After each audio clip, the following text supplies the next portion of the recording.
What is up, everybody? Welcome here to Pop Culture Philosophers. I am Rockin' Robbie Billups, and I am extremely excited to invite you along with us for the kickoff of Horrorfest 2020. PCP Horrorfest 2020 is here. That's right.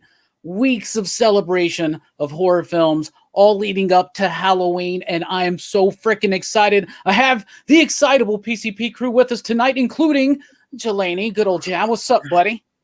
What's up, man? Good to see you. Happy Horrorfest. Happy Horrorfest to you. We also got Jay Strick in the house for his first Horrorfest. One thing I never could stomach, living in Santa Carla. All the damn vampires. That's right. Speaking of all the damn vampires, Brooks is here, the Mario Mutant Master Micro Monster horror fan. Not really a horror fan. Brooks is here. What's up, Brooks? So, are you excited for Horrorfest? you bet. You bet. Brooks isn't even a horror fan, but he loves Horrorfest, right? Yeah, I actually do end up liking a lot more of these movies than I figure I will. So it's exciting. It's exciting to see new things, you know. Yeah. Expanding horizons. Speaking of exciting new things and expanding horizons and liking something better than you initially thought you would, we got Dylan from Dylan's Comics in the house. Shaded up. What's up, my man? Welcome to your first PCP Horrorfest. I can't wear shades in the sunlight, man.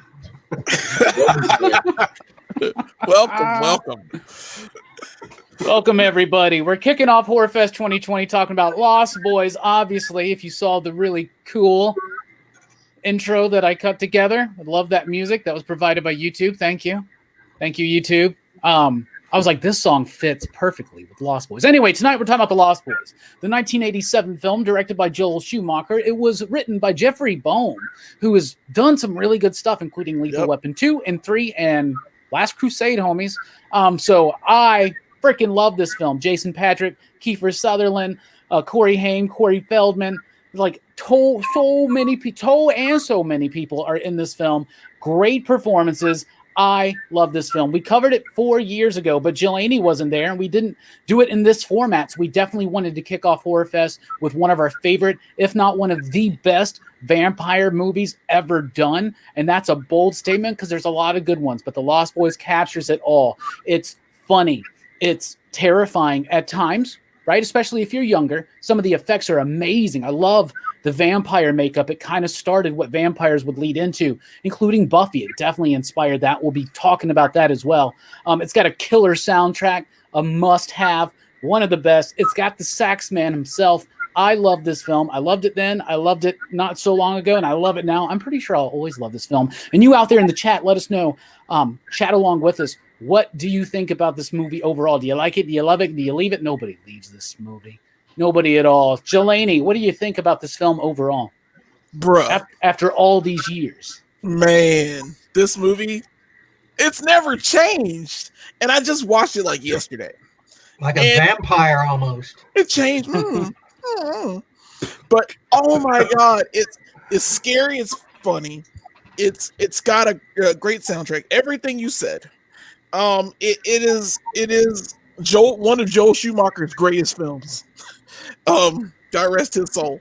But it is by far, it is spectacular. I don't know how to explain how good this film is.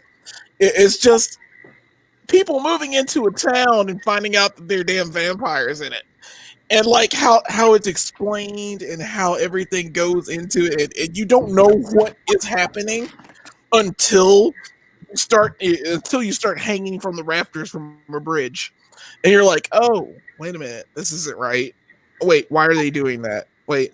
And I remember seeing this as a kid. I never watched it in the theater. I think I watched it only on HBO as a kid. And the vampire faces scared the crap out of me. Like, I always was afraid of the vampires from Lost Boys. And it just, I don't know, something about them disturbed me. Their eyes, their teeth, just the way they looked when they were first revealed. They're demonic and sexy, which is a weird combination. All combination of nuts. You know it. And Kiefer Sutherland as David is like by far, like he is the portrayal of evil that I never thought could really happen on film when I first watched it. Because I was like, oh my god, he's evil. oh my god, he's really evil when they kill those people the first time, and you're just like, it's nuts. And I like the beginning of the film with the security guard. When the security guard's giving him crap, he's like, I told you to leave here. And Come on, then, boys. Let's go. Yeah. Let's go. Yeah. And I knew immediately what was going to happen. I was like, oh, yeah, they're dead. he's totally dead. So it's just little things like that with that film. It is so good. It's so timeless because I could watch it at any time and still like enjoy this. It's the combination of everything. So Hell I yeah, love man. Hell yeah. Great film. Great film overall. It's set in Santa Carla, which is actually Santa Cruz, but they didn't want them to actually use the name of the town because of its association with being the murder capital of the world and a terrible place on the boardwalk, but they got to film on the boardwalk because of the name change, right? I love this film. The town itself is a character, and that's a really cool thing. Mm-hmm. Jay Strick, you never seen this movie until PCP Horrorfest 2020. What'd you think about it, my man? Yeah, man. First of all, happy Horrorfest. I'm very excited to be here. Yeah, you know how I felt when I first saw the Rambos? This is a very similar feeling for me for vampire movies, and since I can't believe I've really never seen it after watching it because I loved it so much. And you guys said it right, the soundtrack, David, all of it. It's just so freaking awesome. And I mean, I've been jamming out to this soundtrack all week at work. Robbie knows this. I played it like 2 to 3 times. I rolled up in my car, blaring, Cry Little Sister. So, like, dude, this movie, man, so good. Yeah, it's a great movie. It really captures. I'm glad you liked it because this is something I watched like when I was young, and I just instantaneously loved it. I thought it was so fascinating. I was fascinated with the film, and I've always had that endearment for this movie. Ever since, I watch it so often. This is the second time we've covered it for some reason. Like it's just and I love it. I love this film. So Dylan, you said you saw this too when you were a kid, man. What'd you think about this movie overall over the years? Man, I watch it at least every year. Always every year, if not a few times throughout the year. I love it, man. I grew up with it. Honestly, it was one. I probably watched this movie. Well, I was going to tell you last night that I don't even got to watch the movie for the review. It's all right. It's on my, it's stuck in my head. It's like in the cloud of my head. But, dude, I watched it today, like, fucking just pitch dark. I was telling Jay Strick, threw it up to 100, and I just zoned out, man. And it's still phenomenal, bro. And I even found out a couple behind the scene things I'll mention later. And like I was just like, damn, I was like, I never noticed that. And there's just some cool stuff. I love it, man. Michael is badass. I actually forgot, but growing up too, my dog's name was Nanook too, because that's how much like me. My mom's the one who showed me this movie. It's her favorite of like probably one of her favorites of all time. So growing up, it was just it's one of the best, man. Like it was one I could watch all the time because it toes that line of just scary as shit when you're little to where you can still watch it and there's not a bunch of nudity and stuff where your mom's like, no, turn that shit off, like. It is a perfect movie that I could watch and still get that rush of being scared, but be able to watch it sitting with my mom, Absolutely. This was one of my mom's favorite movies too. And so she always played this in Dirty Dancing. Nice. Sounds about right. Dude, same. My mom yeah. It seemed like a movie Carol would have been into. Yeah, it was. But Carol, man. You were talking about behind the scenes stuff. One interesting thing is that this movie was going to be directed by Richard Donner.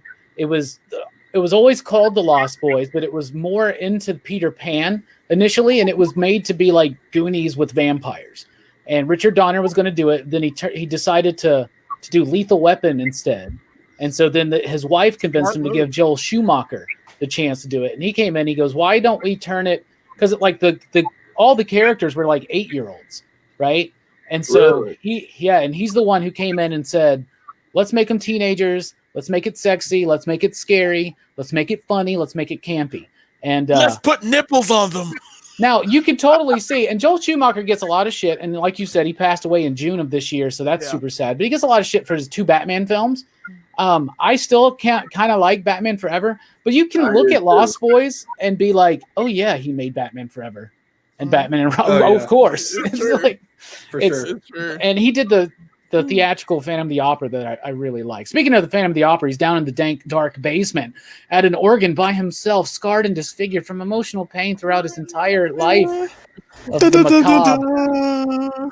It's Brooks, the Phantom of the Micro Mario Master Machines. What's up, Brooks? What'd you think about this movie, man, on the rewatch? And that Blu-ray looks great, doesn't it? Yeah, it does. And yeah, it's like I still like this movie a whole lot. It's a lot of fun. I like that they don't fuck about with the vampire mythology too much in this one. They keep it like traditional, you know, like, and it's not so much about that. It's more about, you know, the other things, you know, and I think that makes it more interesting, you know. It's like what if it's like just a story about vampires and about, you know, kind of this family moving in and then learning that, oh yeah, there's these like kind of like predators, I guess, that just can go around this town and do whatever the fuck they want. It's crazy. It's the murder capital of the world. Like when I go outside, all these vampires, I'm like, what's going on with this, man? No one's Thought I trying told you solve not that to come in here anymore. Let's go, boys. Like, don't we have police for this or something? Dude, thing. there's not a Vampire single police There's not officer. not No. one. I They probably know. killed them all. Remember, the sheriff gets taken out first thing, and he's And on the David shows mission. up. So we missing told you no button. police on the boardwalk. I get the idea that Max kind of runs the boardwalk. Do you know what I'm saying? He's like Yeah. he's like King Vampire or whatever you eventually find out. David is amazing in this film. He's great. The cast is great. And what's really cool is it is a really fun and at times scary, especially if you're young movie. And it's got a lot of flair and extravagance to it. And it's incredibly sexy and cool and hip. But it's dated, but it still is hip. Like I It look at makes these sense. I Yeah. usually look at dudes with mullets and I'm just like, come on, bro, don't bring that back. But you look at Kiefer Sutherland or Alex Winter in this film and you're just like, yeah, man, They I pull would it rock off. that. I would rock the hell out of that. I would rock the hell out of that. So in honor of David, I will take a drink. Oh, It's Oh wow. it's you got some blood? It's Is it blood. wine? Yeah, right. Yeah, right. Well, he's only half vampire now, so he has to make his first kill. This man went and bought red wine, didn't he? I'm Yeah. floating. I'm floating. Anyway, Why didn't you Jason warn Patrick. me? Jason Patrick plays Michael. This movie is centered around a family, and it's centered around two families, actually, if you think about it. The vampires and the family. I don't remember their last names, but of course it's Michael and Sam. I love that the three main characters are biblical names. I don't know if that has... I got to try to go deeper into that and see, but Samuel, David, and Michael. But Samuel and David were kind of... Anyway, Emerson. they don't... Little Sam. things to do. Anyway, I love the performances in this movie. Let's talk about Jason Patrick as Michael. He killed it. He's like, I think they said he was like 18 or 19 when he did this film. He nailed it. He's the one that we spend the most time with. Apparently, they say his name over 100 times in this movie. So, like, it's the name most repeated, and it's an absurd amount of time. That's why we all know it, because it's like, you know, it's Michael. Michael. Yeah, this is Michael. Hey, Michael. Michael. Yeah, but I love Jason Patrick in this film. I think this is probably one of my favorite roles of his. What do you think, Jelani? I agree.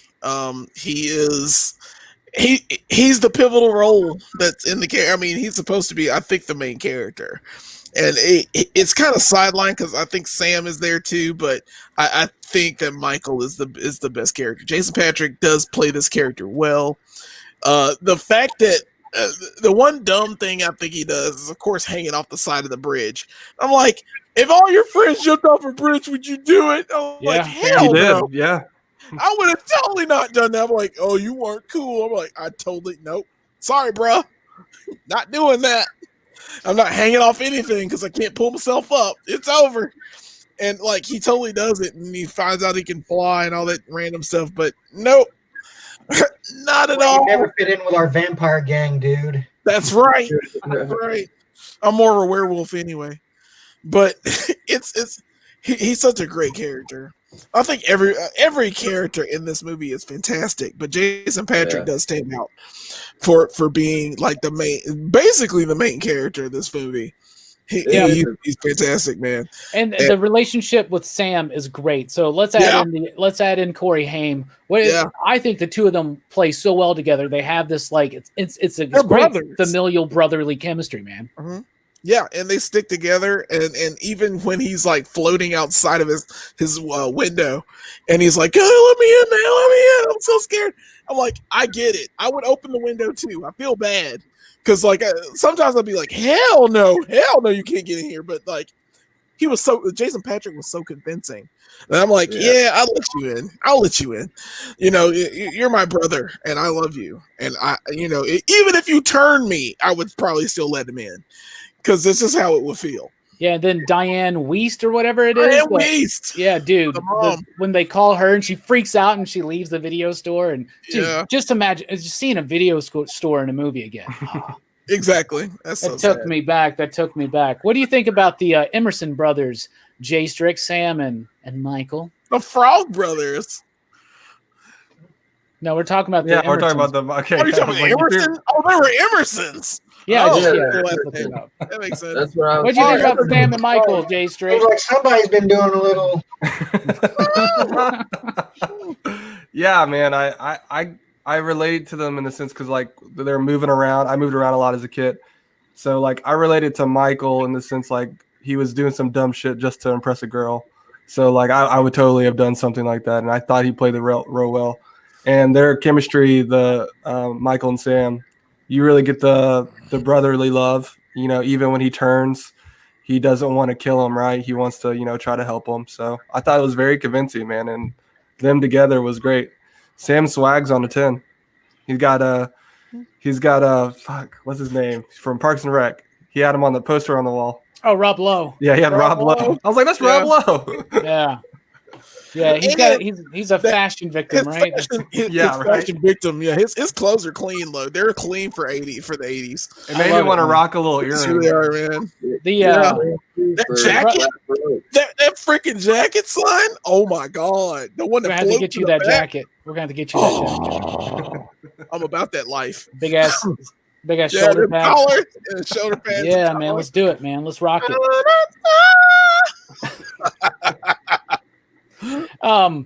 Yeah, great dynamic, great brotherly dynamic. Dylan, what do you think about Sam and Michael in this film?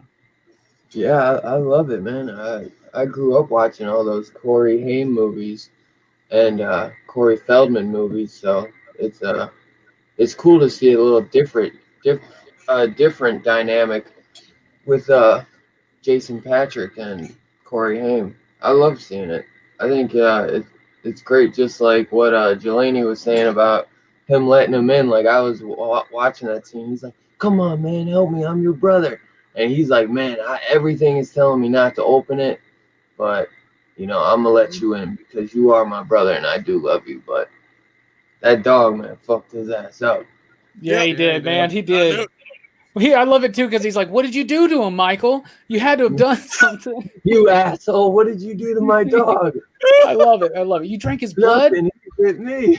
My own brother, a goddamn shit sucking vampire. You wait till mom hears about this. I know. I love it. Brooks, what do you think about the dynamic between the brothers? This is just one of the better parts of the movie. It's where a lot of the humor, I think, in this movie comes from. Yeah. And I like that they have very different personalities. Like Michael's kind of like the cool guy who likes, riding around on his bike and, picking up ladies. And Sam is actually kind of more of he's like a comic book geek in a way, Yeah. He is. Not in a way, he is. He is. When he walks in the comic shop and, he's going over to this rack of comics. Superman 88 doesn't need to be by this box. They're supposed to be in chronological order, but aren't or something. Yeah. He's also this doesn't go here. He's also a liar. He's also a liar because he's like, I'm looking for a Batman 14 or whatever, and like only like 3 of those. 4 exists. Yeah, I'm always looking my out for the other 3. Like he's got the one. Yeah, his family's broke ass. They got to go live with his grandpa. He ain't got a Batman 14 or whatever the hell it was. Yeah, fucking lying ass. But what's really cool is they build that dynamic even before all the vampire stuff starts. Like when they are moving in, they are immediately like, you feel the bond. It's there. And they do a great job of playing off of each other, and just it's brilliantly performed by almost everybody involved. Wouldn't you say, Brooks? Yeah, and like the reaction to their grandpa, and like all of his weirdness. Like I love how he's always putting these stuffed animals in Sam's room. Yeah, that was weird. Keeps shoving them into this closet. He's And like, their relationship with the mom too, because their mom is just like, she's one of those moms is like, they can do no wrong. Like she's always like, you know, you're my friend. she's kind of almost overbearing in a way. Well, Michael even talks about how when he meets Star and he finds out her name is Star, he goes, "Oh, you too. My parents were ex-hippies." They're gonna call him Moonbeam or something. Yeah. Speaking of Moonbeam, the Frog Brothers. So the other brothers. So we have 2 brothers and 2 brothers. So we have 4 brothers, right? So the Frog Brothers are in this film, and let's be honest, they have a relatively small bit in the film. They provide a lot of the humor. It's probably one of the leftovers from the original idea when it was more of a kid film, right? But over the, I think that they're kind of, sometimes they annoy me, sometimes they don't. They didn't annoy me this time because there's just really funny. And apparently Schumacher like told them to watch all the Chuck Norris and the Rambo and all the Sylvester Stallone action films and put together characters, and that's why they all are like Rambo, you know? Yeah. And He's got the headband. Yeah. I think that Corey Feldman looks like a little Rambo. Yeah. So the Frog Brothers, I like them. Of course, that's what the sequels center around, but the less spoken of that, the better. Jelani, what do you think about the Frog Brothers, my man? I love the Frog Brothers, man. I love the Frog Brothers the first time I watched it because they knew what was going on. They knew that there were vampires in this town, and they knew how to. They didn't know how to kill them because apparently they never encountered any. But they were prepared for war. And I really appreciate those characters. I like Corey Feldman in this film. I don't know who the other kid was. He was the other frog, and that's just whatever. Jameson Newlander. Really? Okay, Yeah. so Edgar and Alan Frog. Yeah. And they did their parts. They did their parts really well. I think that Corey Haim really needed these 2 to like guide him to what was going to happen, because I don't think he would have made it. I don't think they would have made it without these 2 brothers. I love that they're the fans of the vampire fiction, and so they know allegedly what to do. But you get the idea that they've never done. They've never done before. You know what I'm saying? They're like, but they're vampires, and they do it relatively easy at times. But then they get caught up in a bunch of shit. But yeah, I think they're fine for where they are, and they do give Sam something nice to play off of and have to do as well. Like they're a part of the movie in order to give Sam a little bit more of a story. But they obviously became fan favorites. Speaking of fan favorites, Jay Strick, what do you think about the Frog Brothers? Yeah, man, they're fun. They're funny. I would have liked to see like how they actually knew about the vampires. But I like that like their first thing, this kid walks in the store and he's just they like give him the vampire spiel.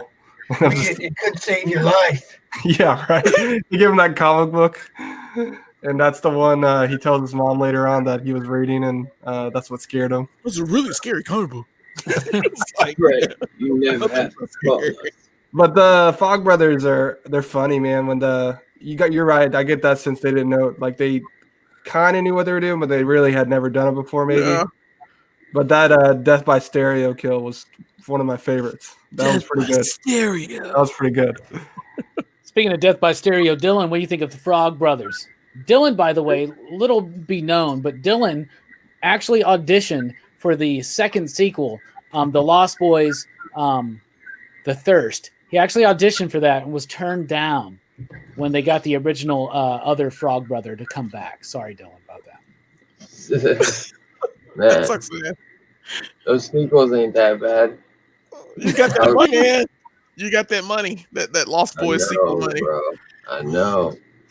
But yeah, I like them. Yeah, I even sat through the 2 sequels just because I liked the Frog Brothers growing up. Wow. But yeah, they're not that. It's all right. It's not nowhere near like the first one.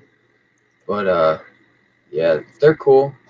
I love how fun, like they're just funny, you know. They're that comedic value, and I don't know. I don't think I've ever gotten annoyed of them, but I've always cracked up off them. Like, pray you never need to call us. Okay, I'll pray. Yeah. I love his voice, man. His Rambo voice or whatever. Yeah. He's like, Yeah. tell you what, man. Oh, I love it. Like when I was a kid, I loved him. Like when I was a kid watching this film, it was the Frog Brothers and Sam that I related to, right? Mhm. And I thought that Michael and the Lost Boys, right, were like the coolest fucking people out there. And I just had like hearts in my eyes. And I was just like, whoa.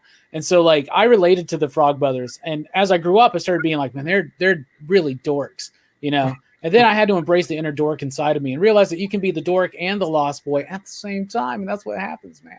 Anyway, speaking of dorks and Lost Boys all in one, Brooks, what do you think of the Frog Brothers? I believe that. I like them all right. It's like I like how they're like they think they're the Van Helsing brothers or something. Yeah. But when it comes down to it, like you know, they're like more like the Scooby Doo gang, you know. Like Yeah. like they know about the vampires, but when they actually are confronted with it, they're like, oh shit. They're just as, you know, They're just as scared completely as, unprepared for what Sam. happens when they stake fucking Billy S. Preston Esquire. R.I.P. Poor Marco. Yeah. Oh, tragic. I was like, why Marco got to go first, man? Let's get the little Yeah. one first. No, They right? couldn't have gotten He the was other the blonde guy. closest. He was the closest to the wall. So I mean, I get it. They go. Yeah, Let's get the little one first. Yeah. Listen, Michael, They Michael started could I have blocking want to Describe- go the described. opposite of that, actually. What now? Do what? Like, wouldn't you want to get the biggest vampire while it's Right. sleeping? Well, yeah, they That's were how trying you to know kill the it. leader. You think Michael would have described David the way he looked to them, but I guess not. Yeah, it's that one right there with the bleach blonde short mullet. He thought. I think they thought they would just stay that way. Like when they stabbed when they Yeah. stabbed They one, didn't and realize it was going died. to be this huge And they're like, "Oh my explosion. god!" Yeah, I love That was a great scene. David's like response to that. You guys are dead. yeah you're dead meat. You're dead meat. He Oh cuts a man. tear, doesn't he? Yeah, what's funny about that is so they have these contact lenses, but they back in the 80s they didn't have soft lenses, right? They were So just- when yeah. that was literally glass, right? Oh, wow. And so there was like no oxygen would get to their eyes, so they had to take them out every few minutes. So like when they're doing that scene, they're literally hanging up at the top of the set, right? And they're wearing these glass eyeball things, glass lenses, I guess. Eyeball things? What the hell? And they had to keep pulling them down like every 3 to 4 minutes or something. But that tear was really like just From his happened because eye. his eye was dry, and they were like, that works.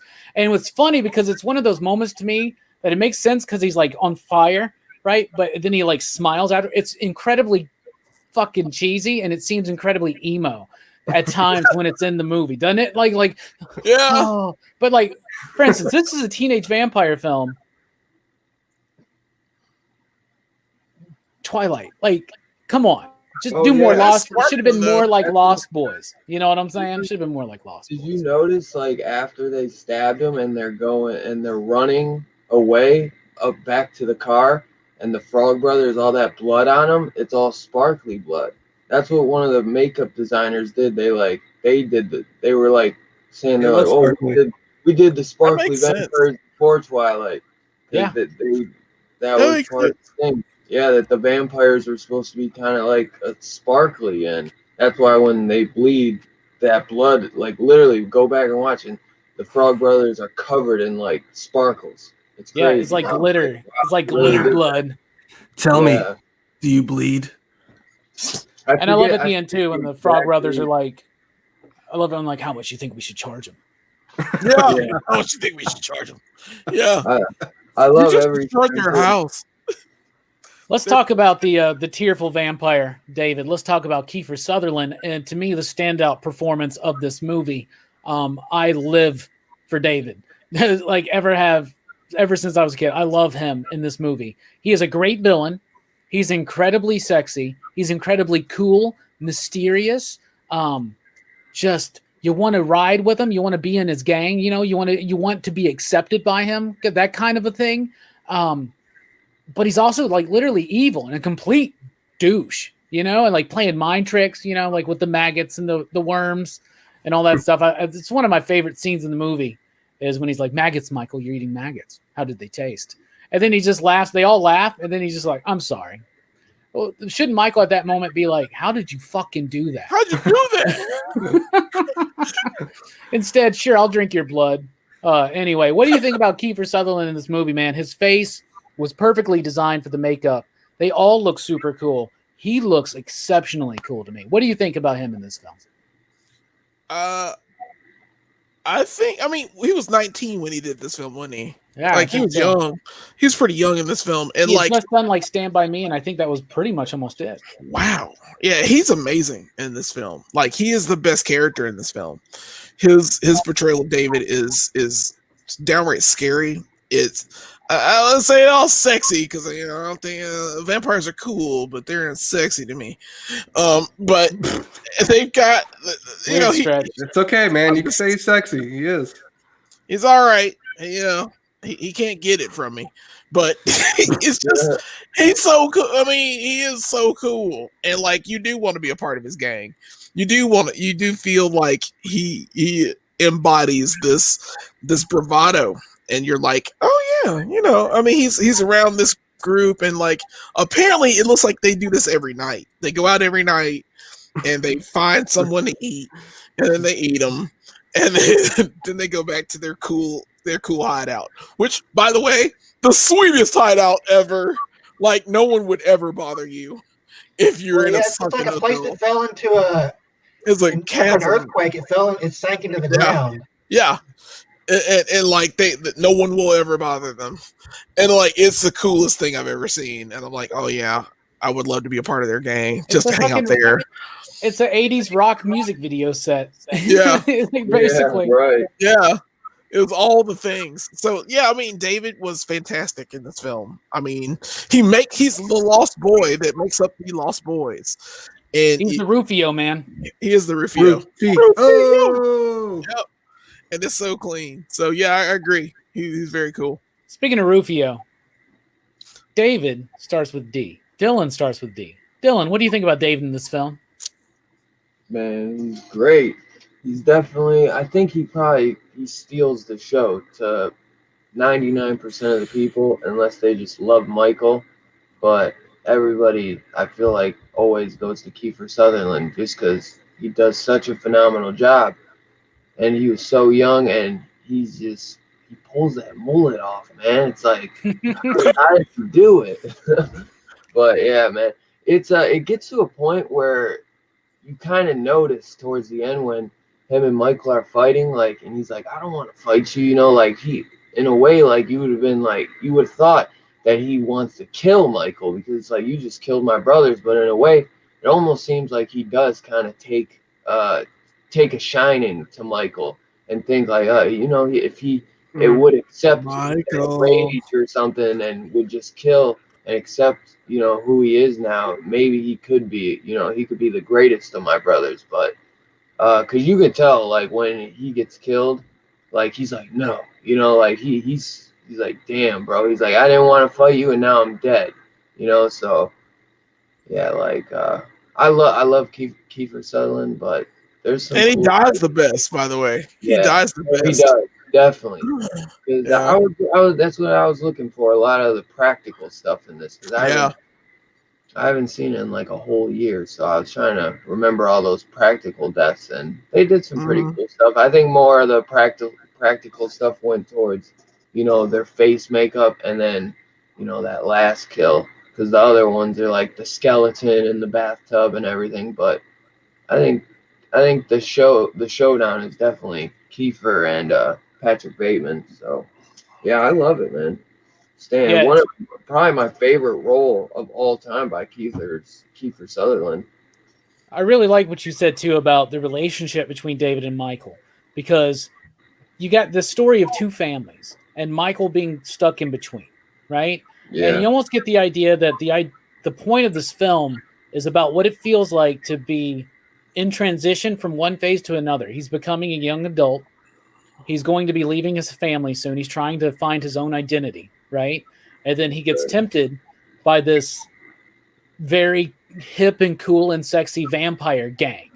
Yeah. Complete dickbags. You know, it's a cool scene when they're out there at night riding their bikes on the beach, but you got to think there are people there. So all of a sudden, imagine you're on the beach at night. There's And people all like these fucking hit vampires.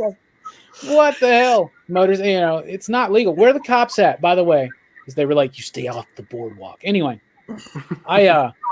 Michael's great, and that's a great point that you made there about the relationship there, because he's tempting Michael away into this other, and the movie to me is about being an outsider on all different levels. Every character in this film is an outsider. When you're strange.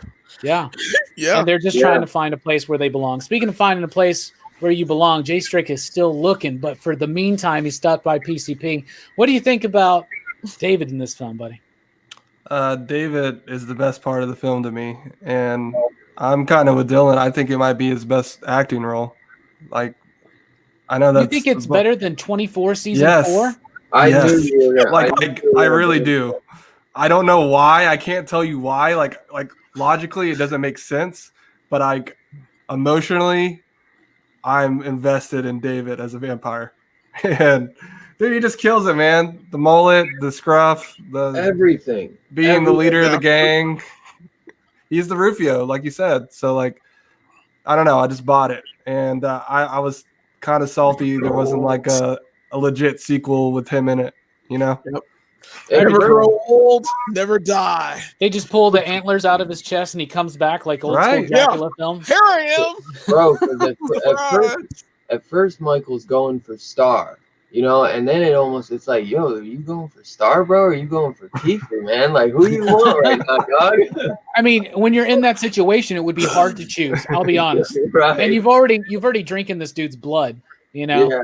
But what's really interesting is that I watched all the special features on the Blu-ray and everything, and all the interviews. They were saying that Star, her first kill was supposed to be Michael. Yeah. But apparently David could sense that she was into him, and so then he wanted to corrupt him, and that's actually what was going on there. That stuff's handled in the script and in the movie very subtly. Very well. Yeah. Speaking of subtle, you can barely see him moving. Wait, what, Jay Strick? I was just gonna say, I also read that they intended to do a sequel with David in it. That's why when you see his body's still there at the end. So I thought that was interesting. I guess it just never fired off for whatever reason. Yeah, it never did. Sadly. But then they were going to do The Lost Girls for a while, and then apparently Schumacher was pissed when they did The Tribe and The Thirst. But because it wasn't to him, it wasn't going to be like the Frog Brothers weren't the point. Right. Right. Speaking of not the point, Brooks, what do you think about sexy ass Kiefer in this film, man? Well, you know, I get the lure of Kiefer in this movie, and like the David character, because like even from the first time you see him on screen, you can tell that dude, he's the one in charge of this pack of biker dudes, these vampire bikers. Like he's just the one. He just kind of exudes this aura of like authority, and like he's very like nonchalant and casual about it. Like he doesn't care. Like he doesn't care what anybody thinks about him. Like, and that just makes him so much cooler. Yeah, like, it does. He's just so cool. It's like, man, I don't know, man. Maybe I would have jumped down on this bridge and to hang out with this dude. I don't know, man. This dude's got like too much charisma, man. It's hypnotic, man. Yeah. I can't beat your bike. You don't have to beat my bike. You've got to keep up.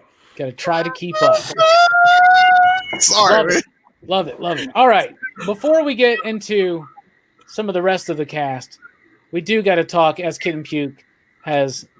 I love that thing, man. The gnarly sax player in his mesh shirt and ponytail for the win. Let me tell you something. That is, what's his name? Tim Capel, is that it?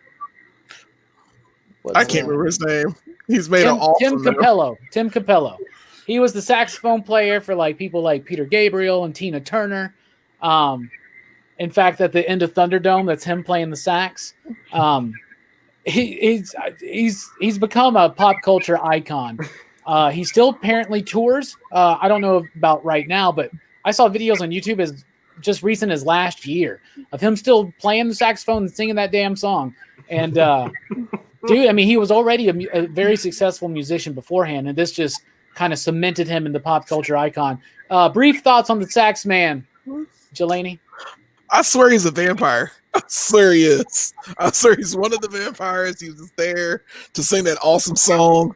Dun, dun, dun, dun, dun, dun, dun, dun. They did do a sax Oh, yeah. man. I It's think so he was good. in a comic book series, but I've never read those, so I don't know. It's Oh, so bro. yeah. I'd read That's the that. whole good slap, man. It's so 80s. Like everything about him is just 80s. It's a sweaty guy, ponytail, saxophone, singing the song himself. There's just so much stuff about it. It's just like, oh god, he is so 80s. But it's so cool to watch. It's just all of it works out. Like these people are rocking out to this dude. I'm like, I get it. If I was there, I'd have rocked out too. Hell yeah, man. And like, Especially with whatever somebody was selling in that crowd, you sure. Yeah. Jay Strick, sax man, sound off. I think it's really a great example of there really is no small role, right? Like he literally is in the movie for what, like 10 seconds? Right. And you're just like, I was so distraught because I was like, who the fuck is that, like Shawn Michaels? What's happening? Why is he like shaking his ass and he's got a saxophone? I was like, I'm kind of like, it's dope though. Like, do you, man? It works. I still believe. That song, man, is so good. it is. It really is. So. Dylan, sax man, sound off. Oh, he's amazing, man. I love him. He starts this movie off, bro. Like he gets that vibe really going, man. You started off with People Are Strange, but man, he gets it jumping, man. Yeah, it's While like you're it lulls us in. It lulls us into the tone, and then it kicks it up into the hypness. And then it makes Star look like she's like some goddess to Michael. While this man is just like got the oil all waxed on, and he's just dancing. He's dancing around, smiling. He's like, I got these women jumping for me. Like he's loving it. I was like, this dude is fucking awesome. There's a really cool video on YouTube where it's the song and they cut it together. They cut that scene together so that Michael is staring at the sax man instead of Star. It's really, really cool. It's really cool. It's really cool. Really cool. You see a lot of his ass shaking. Speaking of a lot of ass shaking, Brooke, sax man, sound off. Yeah, I'd forgotten about the sax man. But when he came on, I almost cracked up, man, because he's just so into it. He's not just playing the sax out on the beach on the stage. He's gyrating. He's like he's giving it his all. He's putting it all out on the table, man. It's working. Oh yeah, It's working. He's getting that gig money, man. Let's talk about some of the other characters in the film that we haven't already touched on. Jelani, who do you want to spotlight? I always want to spotlight the grandpa because grandpa is amazing. Grandpa is, even though he's a weird taxidermist and he's got his thing going on, he's always known about the vampires, and it's like he knew exactly what was going on the entire time, and yet he like played it cool. Like when Max shows up and they like have the dinner with Max, he's doesn't like looking. He's not there. He's not. Yeah. He's like he's not at staring the at him. table, and he's just staring at him through the door, and he closes the door. It's like he knew. He was like, "That's a vampire." That's Bernard Hughes. Bernard Hughes. Yep, he's been in a lot of stuff, man. He was a character actor in a lot of stuff. He did a great job. I think we'd all agree that we love Grandpa. Yeah, Grandpa is awesome. I love that he's got his own. You think he's dead? Yeah, I love that. I love that he's got his own refrigerator shelf with his Oreos, and then he's growing weed. When you know that he gets high, you can tell the moments when he's high. It's really funny. It's usually when he's eating his cookies and drinking his root beer. Right. And who's he talking to? The widow, whatever. You know, he's like, I gotta go take her. I gotta go. So when Michael comes home after having sex with Star, like, oh, it looks like somebody else got lucky last night. Yeah, that's what the power of Windex, man. Yep. That's aftershave. Speaking of Windex smelling aftershave, Jay Strick, what character you want to spotlight? I thought Max was cool. Like I didn't necessarily I guess for me watching the first time, I didn't necessarily. You mean think... the dad from Richie Rich? Is that him? He was also Yeah. the dad in Gilmore Girls. He It was the is. granddad That's from where I know Gilmore him Girls. from. I was wondering where. All right, cool. Was it Richard Herman? Richard Herman or I'm something? not sure. Yeah, he's awesome. Edward Herman. Edward Herman. But yeah, watching the first time, I didn't necessarily think it was gonna be him, but it made sense at the end with everything, because they show up at his house and like nothing happens to him. So I was like, okay. Or they could have been just trying to scare him. Yeah. Did it surprise you? Like, were you like, oh? I get the idea that they're like wayward sons of Max. You know what I'm saying? Max is trying to build this family, I think, and he's you find out at the end he's the one that told David to get Michael into the family. Yeah. And so that completely contradicts like what they said about Star was supposed to kill Michael, or I guess she was supposed to turn him, is what was supposed to happen, and she wasn't going to do it, maybe. But when he's drinking the blood, Star does tell him, because later on Michael's all like, "That wasn't wine, that was blood. It was David's blood, wasn't it?" And dude, she literally tells him when he's drinking it, and she's like, "Don't drink that. It's blood." Don't drink it. It's blood. No, it's worms. Yeah, right. I think that's probably why David did the whole mind trick with the maggots and the worms. That's what it just was. to kind of like make him like, they're just fucking with me. I just love that he's not questioning how he literally saw worms and maggots in the at all. That'd be the first thing. I'll be like, "How'd you do that? Was that a magic trick?" What are you, David Blaine? What the fuck? If David Blaine was in the 80s, he probably would have looked like David. Yeah. David Blaine has got that sexy, mysterious thing going. I think it would have been Copperfield at that time. Yeah, man. But David Blaine does stuff that Copperfield. David Blaine's crazy. He's just like, "You want to poke a fucking needle through my arm? Do it. Yeah. Do it. Wow. Let's do it." Man. Oh. Abel says Michael was kind of a dunce. He was. He was kind of dumb throughout this. He's a dumb kid. He was. That bridge thing really makes me mad. Like, ain't no way in hell I'm jumping off no bridge. You don't pay me enough. I don't care if I knew I had vampire power. 18-year-old Jelani might say different. 18-year-old Jelani would still say hell no. I get the feeling he's intoxicated by David's blood, though. The change is already happening. He's kind of getting in. You start noticing that he's like, yeah. He starts kind of acting like a dick when he gets home after the thing. Yeah. Like, and Sam's like, "Why are you being such an asshole?" Because he's like hungover, dude. He just basically like partied all night on Molly, Yeah. And now his mom's in there and his brother or his mom's out. Whatever. Friends. Dylan, what's a character you want to spotlight we haven't mentioned yet? The Nanook, the badass dog. Hell yeah. Hero of the movie. He is the hero. He was, man. He was badass. And I love some of the acting. I was peeping because, I'm a huge dog lover. And I said I named one of my dogs as a kid, Nanook, growing up. I love that dog. But Alaskan Husky. like there's some cool scenes with the dog, like doing a little dog acting, which is always amazes me, man. Like how they get the dog to do some of these things for these movies. But man, like every time it gets me when fucking Corey Haim leaves the dog outside. He's like, "Oh my god, I left him outside." But and he, like I said earlier, he messes Michael up. And it's the same thing I would say if my dog bit somebody. I'd be like, "What the hell did you do to my fucking dog, dude?" Yeah. Nothing, man. He bit me. But yeah, man, I'd say Nanook. Nanook don't get enough spotlight, man. How awesome, man. That's awesome. Beautiful. This is a beautiful dog, too. Yeah. That you get the point that Corey Haim, like, even though he's a comic nerd. He has nice clothes.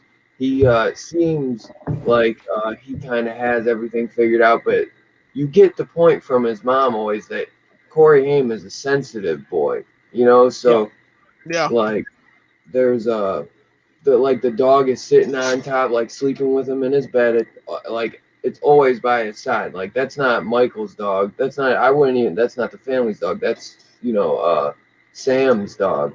So that I love that dog, and I love that little relationship that he has with his dog, and that a lot of young kids have that too. That like his brother's older, so he's not really hanging out with Michael. Michael's out trying to go smash chicks like Star and go maybe hang out with Kiefer Sutherland, but or get smashed by Kiefer Smash. Sutherland. Who knows? yeah, I was gonna say that, but I didn't want to get too far. I'm serious, man. I mean, there's a sex appeal there. There's a lot of homoeroticism in this film, and that's probably not surprising knowing the director. Brooks, what do you want? Joel Schumacher. Who else do you want to spotlight in this film? I like the gang around David. You know, his three brothers. Like they're kind of set dressing, really. They're kind of more like an extension of the character of David in a way more than anything. Like most of what they do is like they just kind of like, you know, they give the cool stares or they laugh at his jokes and all that, you know. Go get his food. And I think like if I was like one of these vampire biker gang guys, I probably would have been like the dark haired guy who never says anything. He's like, I just relate to him. I think, like, yeah, that would be me. I just be the guy, just he doesn't say anything. He's just there. I think it's like Marco, Dwayne, and Marco is Marco's Alex Winter. Marco's Alex Winter. Yeah. Marco's Alex Winter. He's the one who gets the most lines out of all of them. Marco was in Bill and Ted. Was he? Hey, didn't you have some guy on your show? Yeah, you had some guy on the show. Correct. Yeah, Chris. Now the Lost Boys are great because this is why I like the gang, is because they have very little to say, right? But they are incredibly impactful in that film. They are playing the hell. Now I think one of them is a model. Like the dark-haired dude, I think was a model, and then the other blonde guy was just starting out, and then Alex Winter was just starting out. He had just graduated film school, I think, and they're led by Kiefer, but they do a great job with so little because they are very impressionable in this film. They stay in your head. They even have their own personalities, you know, like that kind of shine through a little bit. And I love the subtle nature of it. And the makeup on all of them looks freaking fantastic. Let's talk about the special effects real quick. I love the practical nature of it. I love the vampire faces. That directly inspired Joss Whedon into Buffy. Like that's pretty much what he did in Buffy. I can see that. In fact, Kiefer Sutherland was a direct influence on the character of Spike. So that makes like sense I too. just found that out today. So I know that. Totally, he said it was Kiefer Sutherland from the Lost Boys meets Billy Idol. That makes a hell of a lot of sense. Spike. What do you think about the effects in this film? The only vampire makeup I don't like that much is Max's. I think it looks a little doofy, but there's only so much to work with. When he's got like a long face. Yeah, and everybody else has this like perfectly symmetrical like Tom Cruise face. But he's got the craters. He's got the craters in it, so it looks like, you know, when he vamps out, you know he's a vampire. It comes out of him. It just looks weird that he's the one that's like the vampire. But yeah, the effects in this movie they're practical. I mean, I'm gonna love a practical effect. I'm sorry, they're fantastic. If you're gonna actually put somebody in something in makeup and do the stuff like that they do, especially in this film, and scare me. Especially when David jumps out the first time, when you first see him as a vampire, it honestly this time it took me off guard because I forgot it happened, and it was like and the second he jumped out, I was like, oh yeah, that's right, I forgot. You're not just some biker dude, and the makeup is great. I like how they do the point of view of the vampires flying. Yes. When they're flying and you see them, like the terror that it brings, and like how it ripped, especially when they ripped the roof off the car for the couple. With the woman that's like reading the comic. She's reading the comic book. Get off me! She's reading an old sad sack comic book, like laughing hysterically. She's like some kind of like you know, beach punk, and like she's reading this old doofy comic book. Like it's literally the funniest thing she's ever read, man. It's so weird. It's so weird to me. And like but the effects look great. I love the soaring nature of it, Jelani, you know, like because they open up with those shots coming up onto the Big Dipper roller coaster or whatever. And I always was fascinated with that as a kid, you know, with the music playing. you know, Yeah. the do thou shalt not And kill, you know, all that stuff. the Clouds, dark oh, clouds with the moonlight it's bouncing off. it's awesome. incredibly man. stylistic, and so it is the effects are great, but like the style of the film. In fact, the cinematographer of this film they got was the guy who did Taxi Driver, and Really? he's like a legend, right? And he said that he always wanted to do a horror film, and so he lit this movie. Like the way it was shot was brilliant. J Strick, speaking of shooting things brilliantly, what do you think about the style of the film and the special effects as well? Style's perfect, and I was honestly surprised for the practical effects. They look really good because like I'm an adult now, but like if I was a kid watching this, honestly, that would scare the shit out of me. And it just looks really good when they turn into vampires. And I was funny. I didn't say this, but I was like, it's kind of like 45 minutes into the movie before there's any language or even death. And is that campfire scene and like people's heads getting ripped off, and like that was crazy. That was a cool scene, especially for the effects in that one. Yeah. What do you think about it, Dylan? I like them. I just was reading something too, saying that the faces were like all designed off of the eyes. Like Joel Schumacher wanted seen that movie Vamp, and he told I forget what his name was. What was it? Greg Canham or something, that he wanted the eyes to look like that, and he's like, I can't do it like that, but I'm gonna do it a different way, and he did it as the way we've seen it, and they kind of modeled the way they did the face from the eyes, which is pretty cool. But I do remember them saying that they wanted the makeup to be, you know, like scary but sexy, kind of like where I was talking about with all that glitter from earlier, and making it kind of like early Twilight stuff, as people would say, I guess. But I like it. It worked so well when I was a kid. So for kids watching it, you know, growing up, like it always smacks perfect.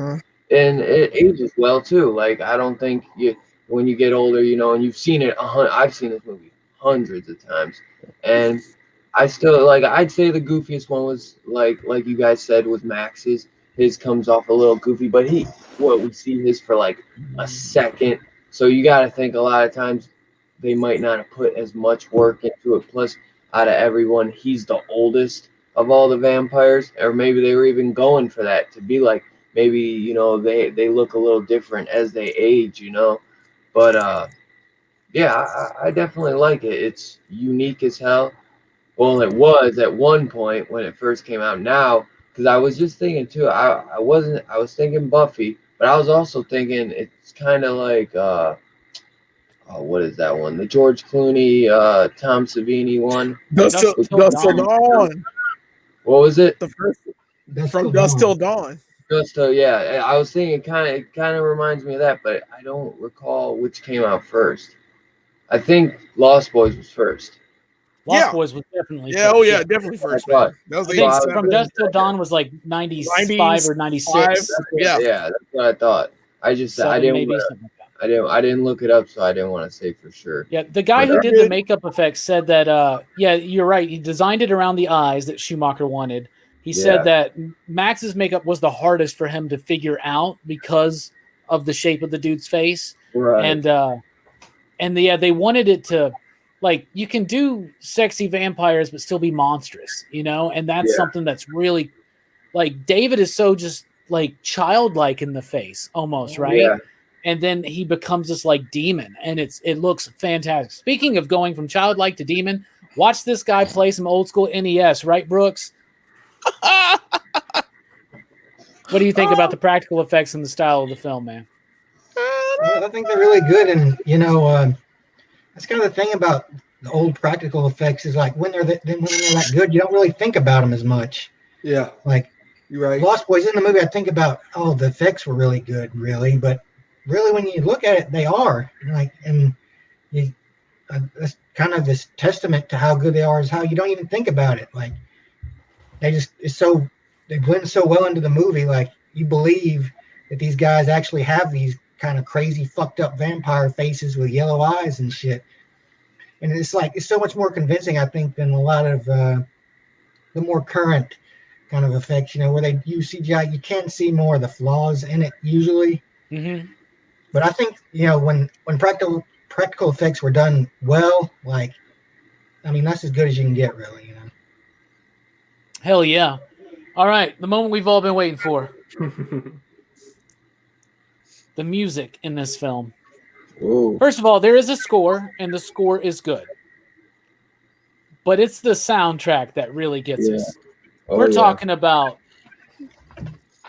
Cry Little Sister, Gerard McMahon. We're talking about Echo and the Bunnymen covering People Are Strange by The Doors. We're talking about Tim Capello doing I Still Believe. We're talking about Lou Graham and my personal favorite song on the soundtrack outside of Cry Little Sister, because obviously Cry we're Little all in Sister, agreement man. here. Cry Little Sister's Cry the Little best. Sister's the jam. But That's the the next jam. best to me is Lou Graham's Say Hello to the Night, Lost in the Shadows, right? Oh, my God. It's the motorcycle theme. When they're out there on the motorcycle, it's like, say Okay. hello to the night, Okay. lost in the shadows. Shadows. Yeah. That's right. Yeah, that's good. Dude, I that freaking love that entire song. album- It's so great. The entire album is fire, bro. It The is. entire album. What do you think about the soundtrack, and what's your favorite track? And obviously, we know everybody loves Cry Little Sister. So speak. It's Do Cry another Little one. Sister, man. Really? What's your second one? God. It would be the sax man. It would be the sax man. I Still can't Believe. stop singing it, man. I still believe. And he got, man, the whole scene, everything about it, along with the music, man. Like, y'all are playing it in the comic store. When you showed up, yeah. When I showed up to the comic shop and y'all were playing that song, and I was like, holy crap. I knew exactly where it was from. I knew exactly who was doing it. I pictured that whole scene in my head when I walked in the comic. I was like, really? This is awesome. It's such a great song, and it sticks with you so much, man. The fact he was singing and he was able to like play the sax on top of it, I was just impressed. Jelani was one of the people that when I was mentioning on my live stream, Rockin' Robbie Live on Sunday night, that the most epic karaoke night and moment of my life was doing Cry Little Sister. It was with backing vocals. Jelani was one of the three providing backing vocals. Was that not epic, dude? It was, dude. I want to do that again. I learned every nuance, like every all that stuff. I learned every bit of it, and we killed it, man, and it was great.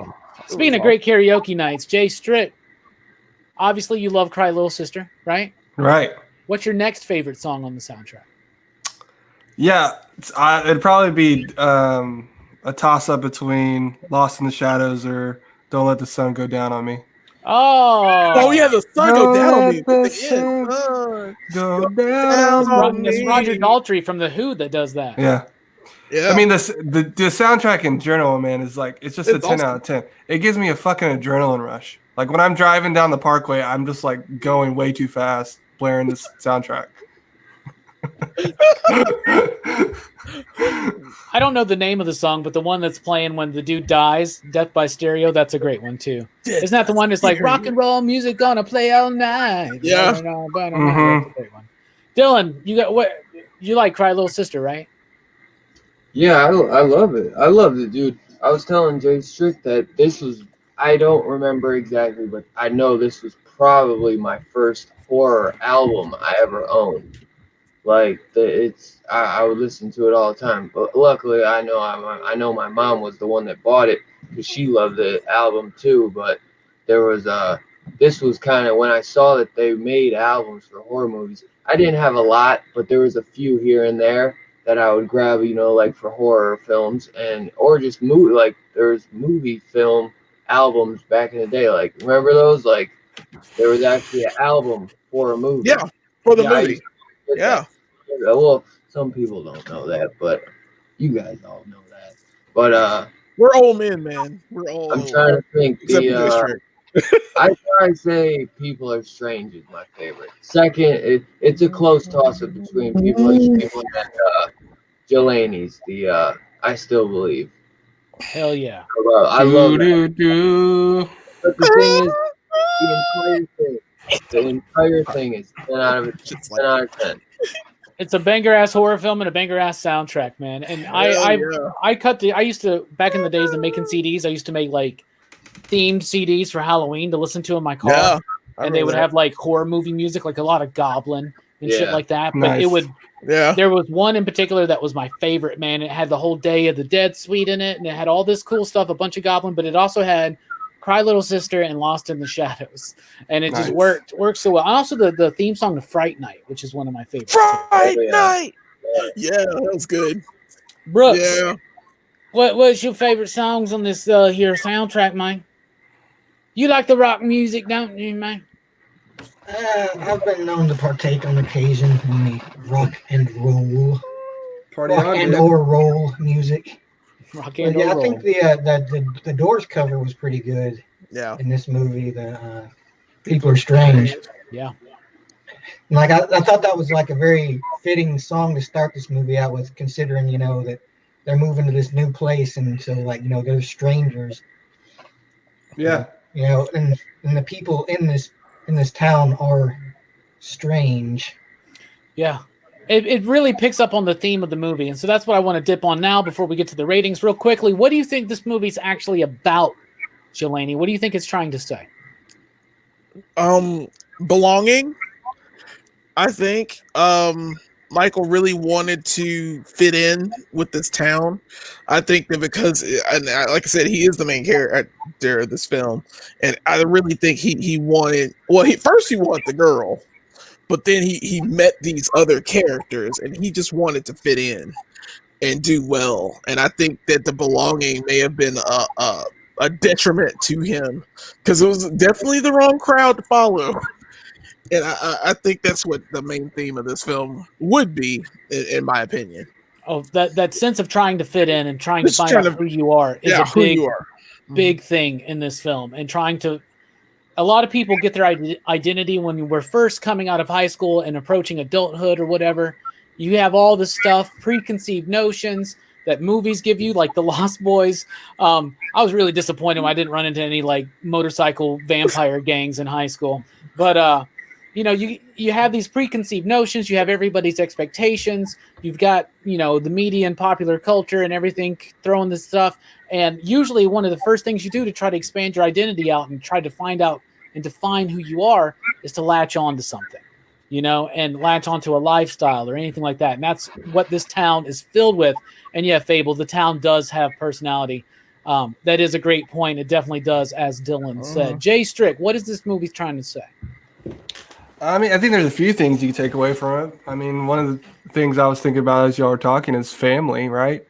I think you see that with Michael and his family, and you even see that with David and his. You see more with Michael and his family in the sense of I don't know what happened to their dad, but did he die? Didn't they say something like that? divorced. They're divorced. Okay, he's divorced. But you can see the mom really trying to connect with both of them.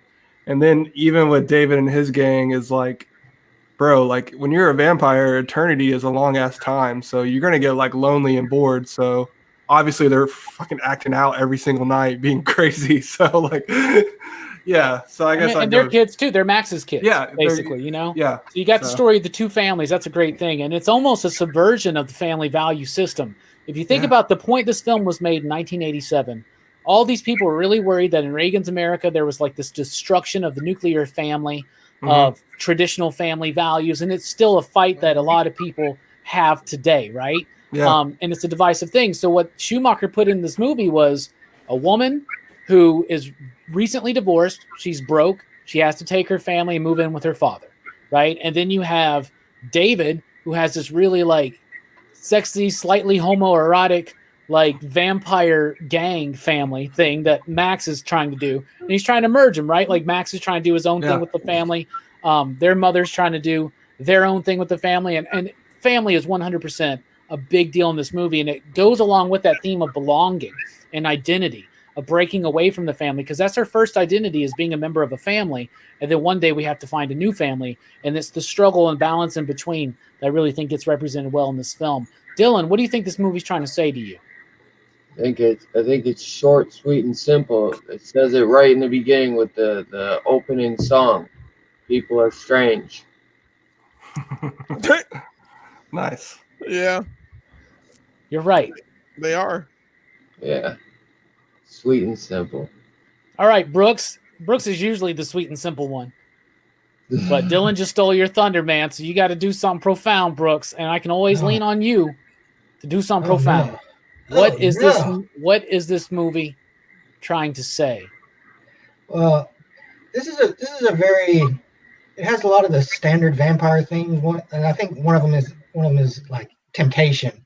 You know, the temptation of immortality, the temptation of like having a family. You know, like and like having kind of a family on your own terms. Because I mean, that's kind of like what vampires do. Like they create their own family from just people they pick out, and like that's like how the main vampire, he's like, oh, I want this lady, so I need you to bond with this guy and turn him her son, so that we can kind of make a smooth transition. And and that's basically David's job, is to tempt Michael over to their side, so that he can in turn tempt the rest of the family, and old dude can have his girlfriend. Yeah. Oh, There you dude. go. Kid and Puke says at its core, it's about family and divorce. He's like single mom with kids, single dad with the gang. Exactly. Single mom with kids, single dad with kids. It's the Brady Bunch. It's the vampire Brady Bunch, but it's the prelude to it, but it doesn't actually happen. Thank There you. you go. Here's the story of a thirsty vampire. So let's get to the ratings. And when we last did this movie review 4 years ago, Brooks was here, I was there, Hammer Time was there, Jelani was not there. So, but at the time we didn't do You Dig ratings at the time either. So now it's time to do the ratings. And you out there in the chat, let us know, out of 5 possible You Digs, what do you give The Lost Boys? Jelani, what do you give it? Man, on the soundtrack alone, it is a 5. This whole movie is a 5 because Cry Little Sister kills it. Like if you start off the movie with it, you end it with the credit scene and the Doors a remake, whatever that is. Oh my God! The music from beginning to end sets up the tone of the movie. The characters are great. There's not a bad character in this film. Yeah. Even Nanook is running it. Nanook's running it. Even Thorne's running it. It's such a great film. Everyone plays their part. Everyone does their thing. It is a 5. It is a nostalgia blast. You gotta watch this movie. If you haven't watched it, you need to watch it. It's just one of those vampire films that you gotta get in. Bright Night is another. Near Dark is another. I know we're gonna cover that. There's so many great vampire films, and this is one of the top. This is one of the top of the list. It really is. I think the 80s were a great time for vampire films. Fantastic film. They really were. And Lost Boys is pretty much at the top of the list. And yeah, the way they use Cry Little Sister throughout the movie as the main theme, it's perfect. It's perfect. Jay Strick, out of 5 possible You Digs, what do you give it? Don't forget, out there in the chat, let us know what you think. Yeah, I'm getting 5 You Digs. It's the best vampire movie I've seen so far in my life, which I haven't seen that many. So I'm open to being changed on that. But yeah, I'm trying to think of a movie like that's been impacted by the soundtrack throughout the movie, and this one's pretty. It's up there, man. And there will never be a time that I'm adding it. I have to watch it at least once a year, to the pool list. Yeah. And I mean, you got comics and vampires. What else do you need? Right, dude? Exactly. And he's not lying. The night he watched it for the first time, the next day, I'm outside at work vaping before we open. Strickland pulls up, and he just slow rolls across the front of the store. He rolls down his window, and he's blasting Cry Little Sister. Cry Little Sister. Yeah. Dude, it's so good. I just watched last night. Yeah. Last fire will rise behind those eyes. Black house will rock. Blind boys don't lie. Dylan, out of 5 possible You Digs, what do you What do you give the Lost Boys? And I have a feeling what we're all gonna say.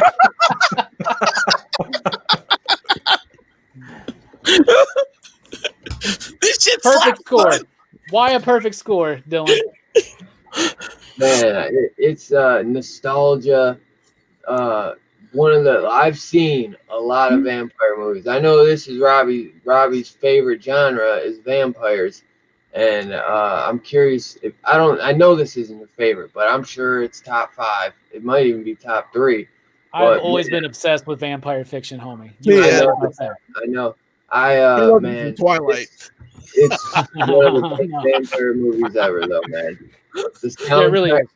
No vampire movie like Near Dark is a phenomenal movie. I can't wait to talk about it, but it doesn't have this soundtrack. And I would disagree with that, but it's good. We'll talk about that in a couple weeks. Tangerine we'll Dream, talk about buddy. that. Tangerine Dream. Just start listening for the next 2 weeks. Just listen to the Near Dark soundtrack. It's on YouTube. You can find it. Just listen to it. Oh, I love it. It's just it's not Lost Boys, trust me, but it's more of a score. But yeah, anyway. Exactly. That's the difference. This is a soundtrack. That's the thing. That's the difference with this one. I took offense when Dylan said that. That I pissed me off. I was like, calm down, dude. Dang, I was man. like, don't talk shit about the Near Dark soundtrack. We're on Lost Boys. Calm down. Near Dark was my pick. That's the one I wanted big time this year. Oh man, this is one of my favorites. It's good, man. I've always wanted to talk about Near Dark with someone, but yeah, it came out the same year Lost Boys did too, man. So it's just perfect. Yeah, yep. I think this came out around the same time, and that's why Near Dark didn't do as well. And then Monster Squad, I believe, came out the same weekend as Lost Boys.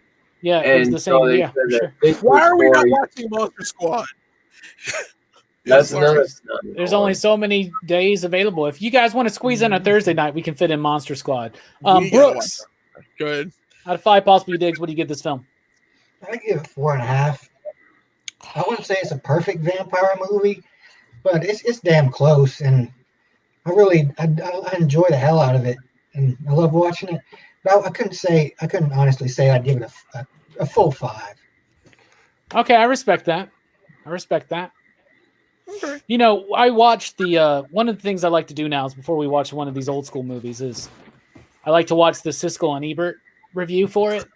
And it's really interesting. You guys should watch the Siskel and Ebert review for this. And they're on YouTube. They're the best reviewers. Well, I always agree with Gene Siskel. It starts off and Roger's talking and he's like, this movie is greatly acted. It's got a great script. It takes like this cheesy vampire plot from the 50s and it adds like great dialogue and great performances and blah, blah, blah, blah, blah. And he was just talking about how great it was. And he goes, but at the end, it just becomes this big, giant, like explosive action fest finale. And there's no like real human emotion involved. And so then him and Gene give it 2 thumbs down. I was like, what the fuck? Anyway, I give it a 5. Great.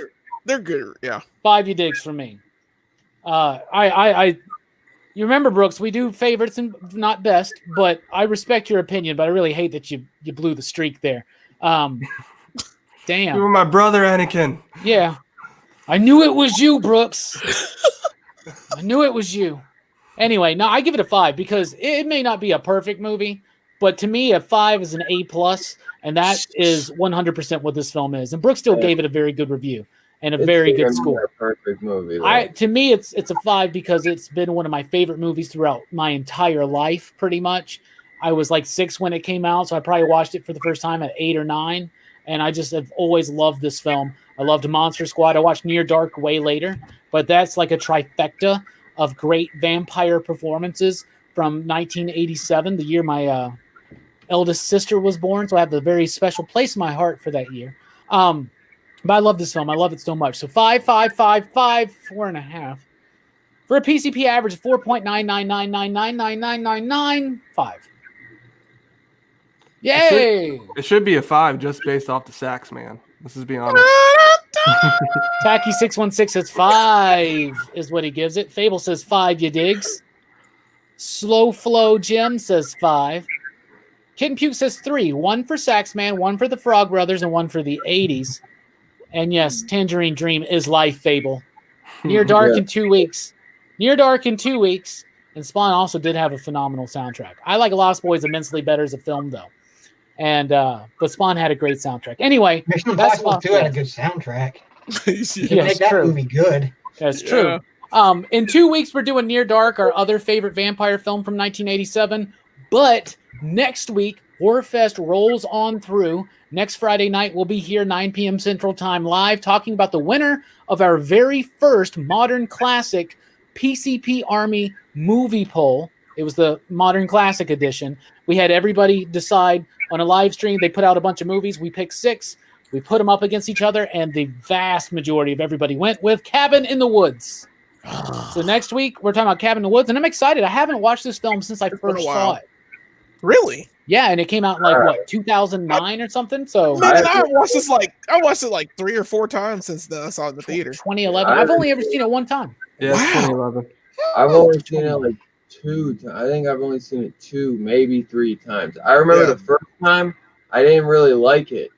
I had like some girl at my house and I kind of wasn't really paying attention, but then I rewatched it by myself. Man? Like, this shit is amazing. Yeah, I watched it for a date once, and she was like, "She never seen horror like that." There's so many weird stretchers being thrown out right now. Everybody's talking at the same time too, so I can't hear any of them. Y'all remember when we all talk at the same time? We can't hear it. You can't hear it so well, but yeah, I'm very excited to do Cabin in the Woods because it's been a while since I've seen it, because I've only seen it the one time, but I do have it on Blu-ray now, and that's what we're doing. And then the week after that is Near Dark. Anyway, that is our Lost Boys movie review. Thank you so much for checking out the show. Horrorfest continues on, though, with PCP Backchat right after this short intermission. Y'all, cry, little sister.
What up, y'all? What Oh, that's me and Dylan. Ha! What's up, man? I was like, where the hell everybody? Not much. We're doing stuff and things.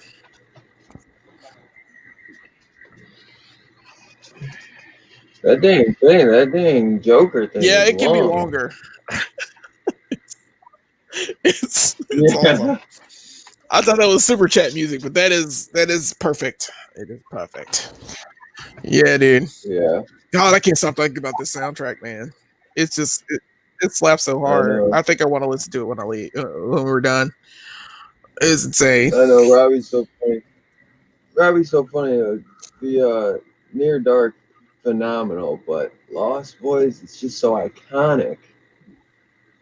Bro, fuck You gotta- off. It Anyway, is. I love it. Robbie's like, I actually kind of got mad for a second. welcome. All right, hold on, everybody. Pause for just a second. Welcome, everybody, to PCP Backchat Horrorfest 2020 edition. That's right. This is the show after the show. We just reviewed Lost Boys, and this is everything we just want to. This is us bullshitting for a while. Whatever topics you want to bring up, probably want to keep it as close to horror related as possible, but obviously we'll probably talk about toys and other news as well. And we'll wrap it all up with some show and tell at the end. So welcome, Dylan. I was going to say this. Yeah. I have a special place in my heart for the Near Dark soundtrack by Tangerine Dream. There's no lyrics. It's a score. And they scored that film beautifully. Now, I love the Lost Boys soundtrack. And I love the Near Dark score. But to me, it's hard to even compare them because one is a collection of songs that are very appropriate for the film. The other are songs that are composed for the film. So I think they're both great, but like I don't want Lost Boys and our love for it to take anything away from Near Dark. I will say this though. Near Dark's got one of the worst fucking endings for a vampire movie. Hey, no ever. spoilers. No spoilers. I haven't seen it. We're not going to spoil it, but I literally hate the Well, fucking now I know ending. the ending sucks, so thanks. It doesn't suck. It's just a little. Everybody dies, man. Shut up. It's fine. We're not going to spoil it because Strickland hasn't seen it yet. 2 weeks we'll talk about it. 2 weeks we'll talk. You might like it, Strick. It might not. Yeah, you might like it, dude. Me and Robbie are like big horror fans, so sometimes we hate things for different reasons, you know. We'll and get like into someone that. just watching it as a regular movie. But yeah, We will dude, definitely get into the ending. I love the score In 2 on Near weeks. Dark. To me, those are totally different movies. Near Dark is so absolutely. They are. Near Dark is just one I grew up with as a kid, Lost Boys is one I grew up with like since I was like 3 years old. But Near Dark is like, oh my god, it's like that hidden gem that I felt like nobody knew about. Cause like even my mom, she's never.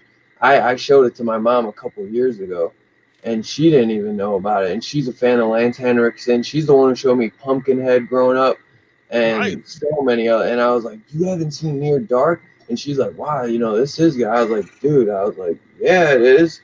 That was when I like. I would just rent VHS movies and record them sometimes, or I remember when the DVDs came in, I would just rent so many DVDs because at that point you could just go to Blockbuster and I would rent all these horror movies. And at the time, Near Dark wasn't out of print like it is now, and I remember renting that because of the cover with oh man, I can't think of his name. Bill Paxton. Yeah, Bill Paxton. Sorry. Yeah. But I recently watched the documentary because I knew we were going to be talking about that. I want to rewatch it before our review, and there's some good stuff in there, like how Bill Paxton read the script and he had just got done doing Aliens with Lance, and the girl who plays Lance's like side chick or his woman in Near Dark, and he they all kind of came in to do this movie, which that's really cool.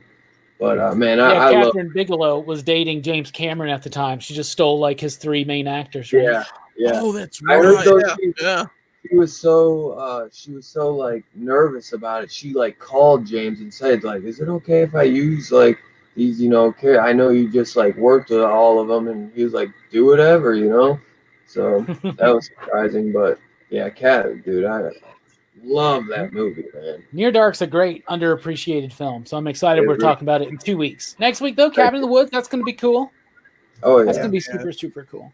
So, yeah, Taki has just mentioned that we got the news today that December is going to be the final issues of Bendis' Superman. Really? Yay. I haven't even read it, but I knew it was terrible. It's terrible. How do you know it's terrible if you never read it? Well, the fact they aged up Superboy, that's what I knew it. I was like, he should have stayed a kid. So your He should have opinion is stayed based on hearsay, basically. Yes, sir. And I do hearsay, just like I don't like New 52. That's what everybody else. Now we get no more. A man should form his own opinions, my friend, I'll based figure him off out. of his own knowledge. Man, Yeah, it's I like still hearsay. good. I like hearsay, and hearsay Because is better of than what I Bendis' know. bullshit. We get no Adventures of the Super Sons. See, and Super Sons was decent. I like Super Sons. Did you read it, Jelani? Yes, I did read it. I read Volume 2. I want to read Volume 1. Bro, how crazy was it when Batman's dick fell off? That was the Black Label part, man. That's Yeah. Black Label. That was the Frank Miller sequel to Superman Year One when Batman's dick falls off. Yes, Because he's wearing a kryptonite cock ring on it for too long. I want to make sure Lois feels it. The end. Anyhow, It's a weird, yeah. Weird stretch. Yeah, We it's a went weird there. stretch. That's a good. I That's was where going we to say, yeah, weird segue. we went there. We went there. Now we're there. Not as weird as Dylan's stream last night. We got into Oh, weird- dude, I had a fun time on that stream last night, Dylan. What y'all Thank do, you. man? I feel bad. That Tell was, him, Dylan. Is Tell it him, secret? Dylan. they were talking about DMT and spice. Nice. Like Nice. spice that Wait a they minute. smoked. Can you Oh, do what was the DMT other? and spice? And salvia. Yeah. Were you doing the or You're were like, you yeah, riding it's the a family worm? channel. Were you riding the worm Oh, and afterwards? Kevin's kid was there, right? Or Oh, something like I Yeah. felt weird about that, but I just rolled with it. We had a good night, man. I tried something new. Instead of Teen Dog shades, I put on my straight to ale shades. These things right here. But I also put on my straight to ale devil horns. Okay. And it created a new character, Devil Horns Robbie. And I had a lot of fun on that stream, Dylan. I'm thinking about wearing them. And then Perry showed up wearing his Teen Dog shades, and that was always fun. And it was great. Yeah, so last night was an evil Teen Dog shades. Yeah. That's Pretty an much. evil Teen Dog Shades night on my channel. Dude, I mean, it's your channel, man. You know, Drugs, man. Fun. Drugs are fun. you're the moderator. I'm excited. You could have been for like, at any Saturday. moment, you could have been like, Robbie, calm this shit down.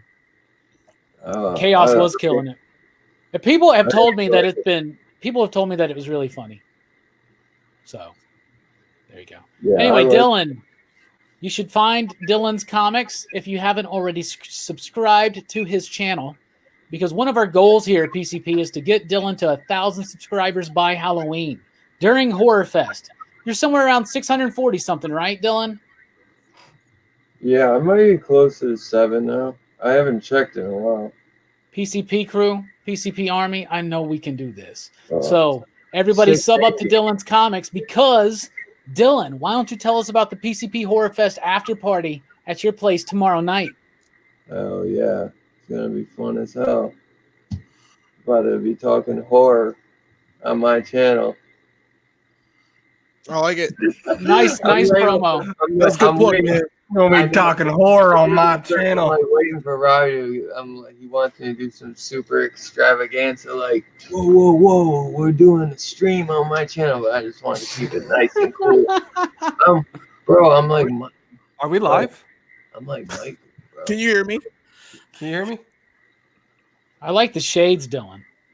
Thanks, bro. Very I was, nice, like, man. I was like searching everywhere for him. I was like, oh, I gotta get the shades out for love I like it. Yeah. Yes, tomorrow night first. on Dylan's Comics, we're having the first of our PCP Horrorfest after parties, whatever Dylan wants to call it, if he comes up with a better After name. I know I want to come up with a cool name, like how they do the Talking Dead, like a Yeah. macabre, like a macabre type after hours show or something. You know, I don't know. Horrorfest After Hours. Yeah, yeah, that'd be cool. I like After Party. Yeah, that's cool. Well, it's his channel, young man. So Horrorfest 2020 after party. Whatever you want to call it, something like that. Do whatever you want to call it. We need to put a link in the description below. Well, there's a link to Dylan's channel on the featured channels tab at the homepage here at our YouTube channel. So you can always find Dylan's comics there, or just type in Dylan's comics. But yeah, I should have put a link down. I will start doing that. But PCP Army, join us Saturday night over at Dylan's Comics for the after hour after party program. yeah, we need to put a link down in the description. I didn't know we I should. got almost 700. I got 680, Robbie. Nice. I haven't checked for a while. Dude, you're close, buddy. Two Gun says Horror After Dark. That's a good one. Yeah. Horror After Dark good. sounds good. Horror Fest After Dark, right? I like Party better. The good thing, Fables, that you can catch it on the replay. We started late, so Yeah, it was a late stream. YouTube probably didn't want to send you a notification at like fucking midnight. The one last night? Yeah. Oh, yeah. I know, yeah. He told me that he didn't get it. I was surprised. And I was tired. I was like... Dude, Mike messaged me. He goes, I've never seen a stream end so abruptly, because you could just see that Dylan was just getting so tired. And then all of a sudden he just goes, y'all, I'm about to end this stream. Good night. Man, well, Double deuces. I wouldn't. It wasn't even that. It wasn't that. It was my mom kept coming. Like, you see, I keep like turning my camera off because my mom kept coming in and bugging me because she needed me to help her with something because she had just got home from work. So I was like, dude, hold on. Like, let me end this. And then I didn't want to cut you guys off. So I kept feeling bad. And when TK came to ask me something, I'm like, all right. I was like, I'll answer the question. I was like, just let me end this first before everyone starts talking again. Because I feel bad. I should have just like turned my camera off and let you guys talk, and I would have came back. But I figured at one point I was like, when is this over? Yeah, I just straight up dipped. Yeah, you just J-Strick just left. Dude, it was 1 o'clock. I was like, bro, I need to sleep. Dude, I was like, yo, I'm going an hour and a half. It all happens every time, but I think it was 2 hours, right? It was a little over 2. It was a little over 2. Well, you brought in Perry and Chaos, and that didn't help the length. You know what I'm saying? But it was fun. I think it was fun. I loved it. It was. I enjoyed it. My favorite moment's when Perry comes in with the bat mask on, the bat helmet. Oh my god! I'd like to get Perry. I'd like to get Perry one, like get him to fucking watch one of these movies that we're watching and bring him in as a guest maybe one time. But I've always talked about doing a show with him, and he said that he's been down with it. I guess we just need to make it happen. He's not a big horror fan, so I don't know if he would do it. I guess it might just depend on the movie, but I think he'd be down. Or maybe I'd like to get TK for the Horror Fest after show because he's a huge horror fan as well. Oh, feel free, please do. Like, he's got a shit ton of NECAs. Like, he was the one who, like, when I wasn't talking to you about horror, he was one of the other guys who I would do when I was doing those like reviews where I'd be like me and a few guys were watching a horror movie and kind of reacting instead of like what we do. when you took my live movie commentary idea. Yeah, I remember that. You did that right after I remember that. Exactly. Really? Not like I came up with that.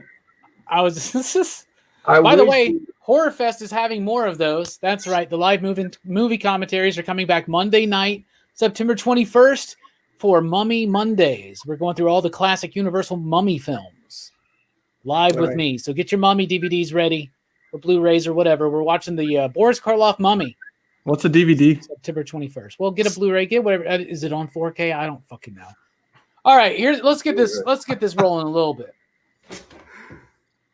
Jelani, out of all the different genres of film, where does horror rank? Horror would be like right after action. No, it wouldn't. I'm sorry. I take it back, guys. I'm so sorry. It's gonna be action, comedy, horror. Cause I love my action. I gotta have my kick explosions. I gotta laugh. I gotta laugh my eyebrows off. I think that's one of the reasons why you like the Lost And- Boys so much. Yeah, it's so beautiful. But yeah, and I love horror. Don't get me wrong. I've watched probably many, or not as equal to Robbie, but I've watched a lot of them. And You've I've watched been a lot of the classics with us in I've previous been Horrorfest. introduced, yeah, and I've been introduced to a lot of horror because of Robbie. So I've seen a lot of things, and I know what I'm scared of. I know what bothers me. I know that the thing will always frighten me, so we'll still get a 4.5 always.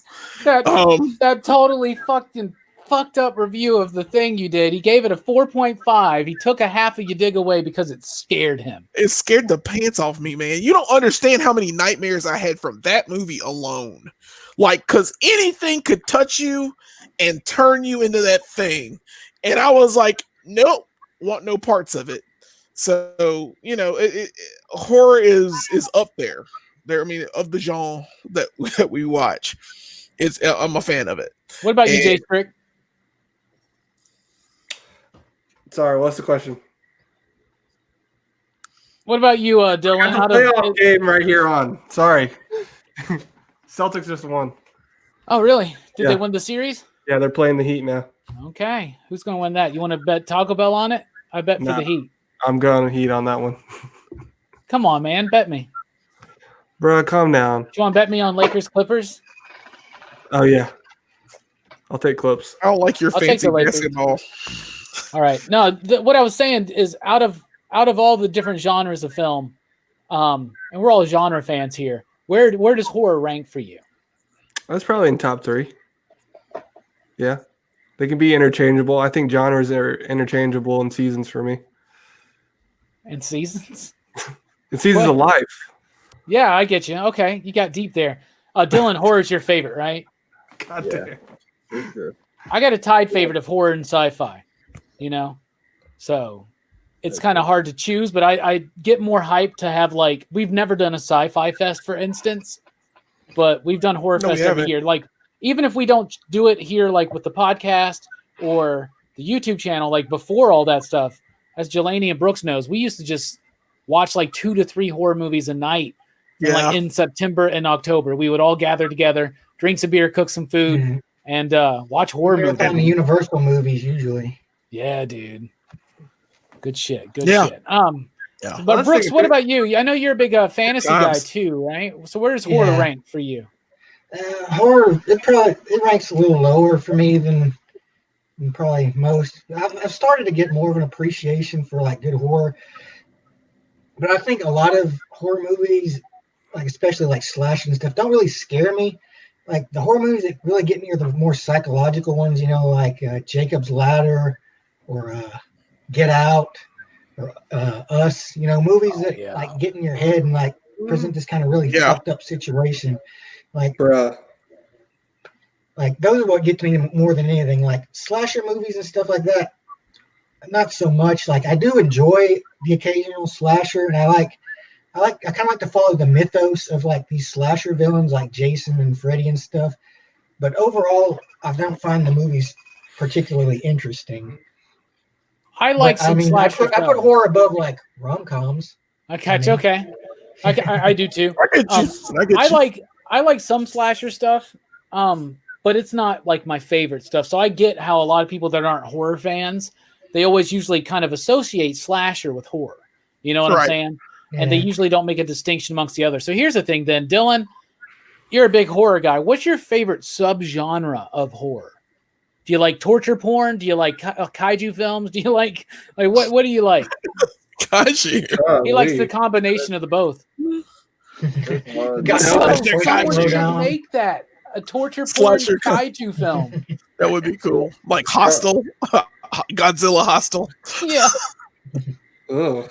Dylan, what's your favorite subgenre? I don't know about this Hostel, man. It's got these giant monsters coming out of it. That's hard.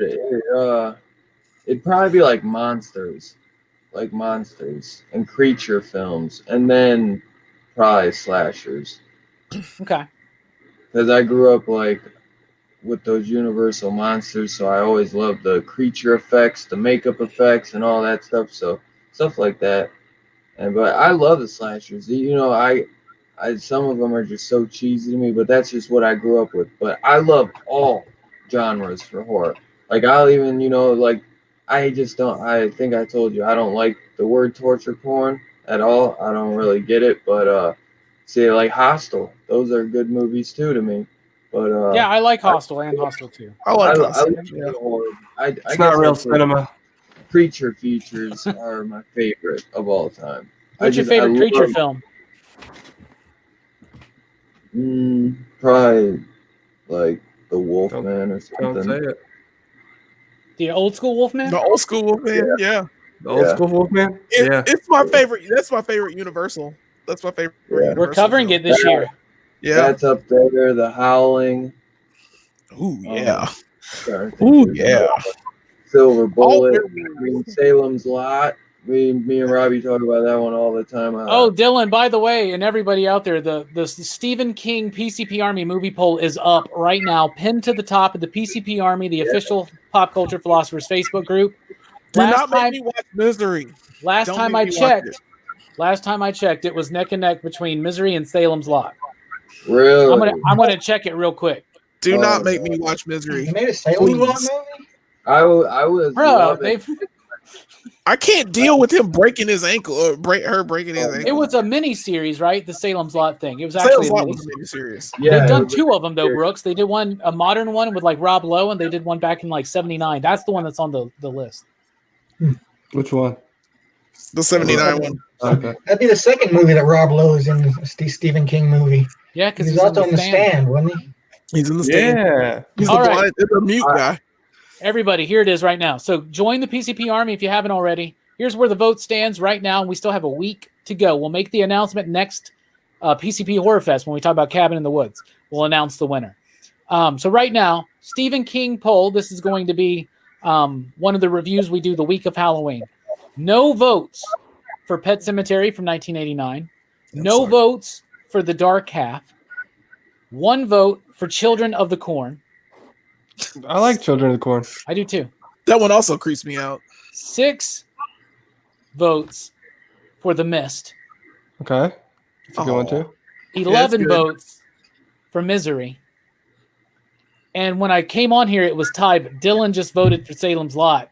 Thank So you. Salem's Lot now is ahead Thank with you, 12 votes. I love And y'all, I do not want to watch Misery again. we don't I usually love that campaign. movie, We don't usually campaign for these things, but like I plead you, vote for Salem's Lot.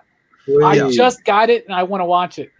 I want to talk about that movie with Robbie so bad. That has been like, that was when we did our first live, we like both pulled out our Salem's Lot Stephen King novels like same time.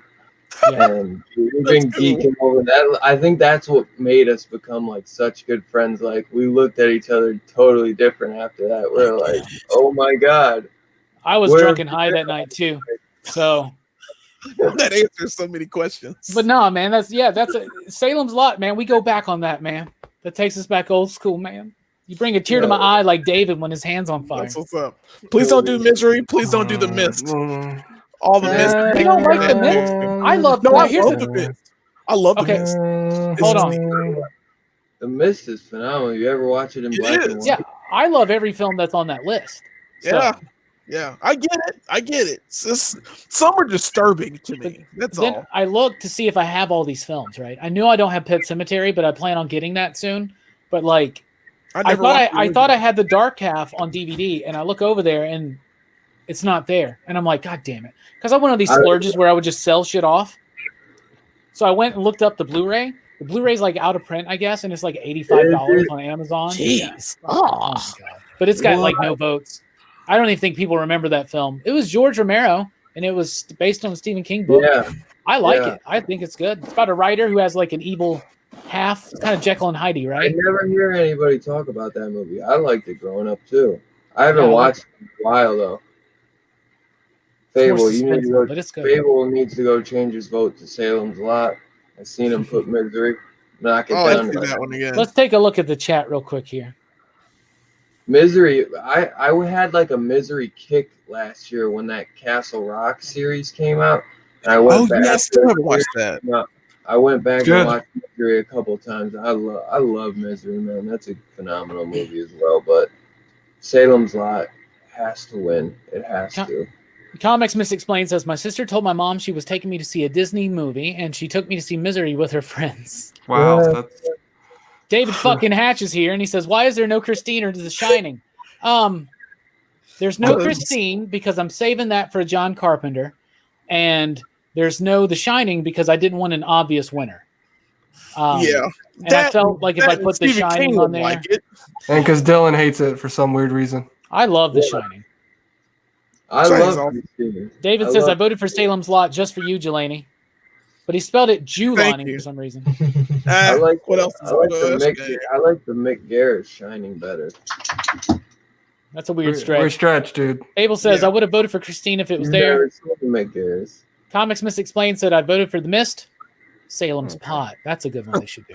Bruh, Salem's Pot. I got the black and white version of The Mist. It's dope. It's dope. It's a whole, makes it feel very like 50s. It's really cool. Yeah. Yep. That's a great film, man. Frank Darabont owns adapting Stephen King films into movies.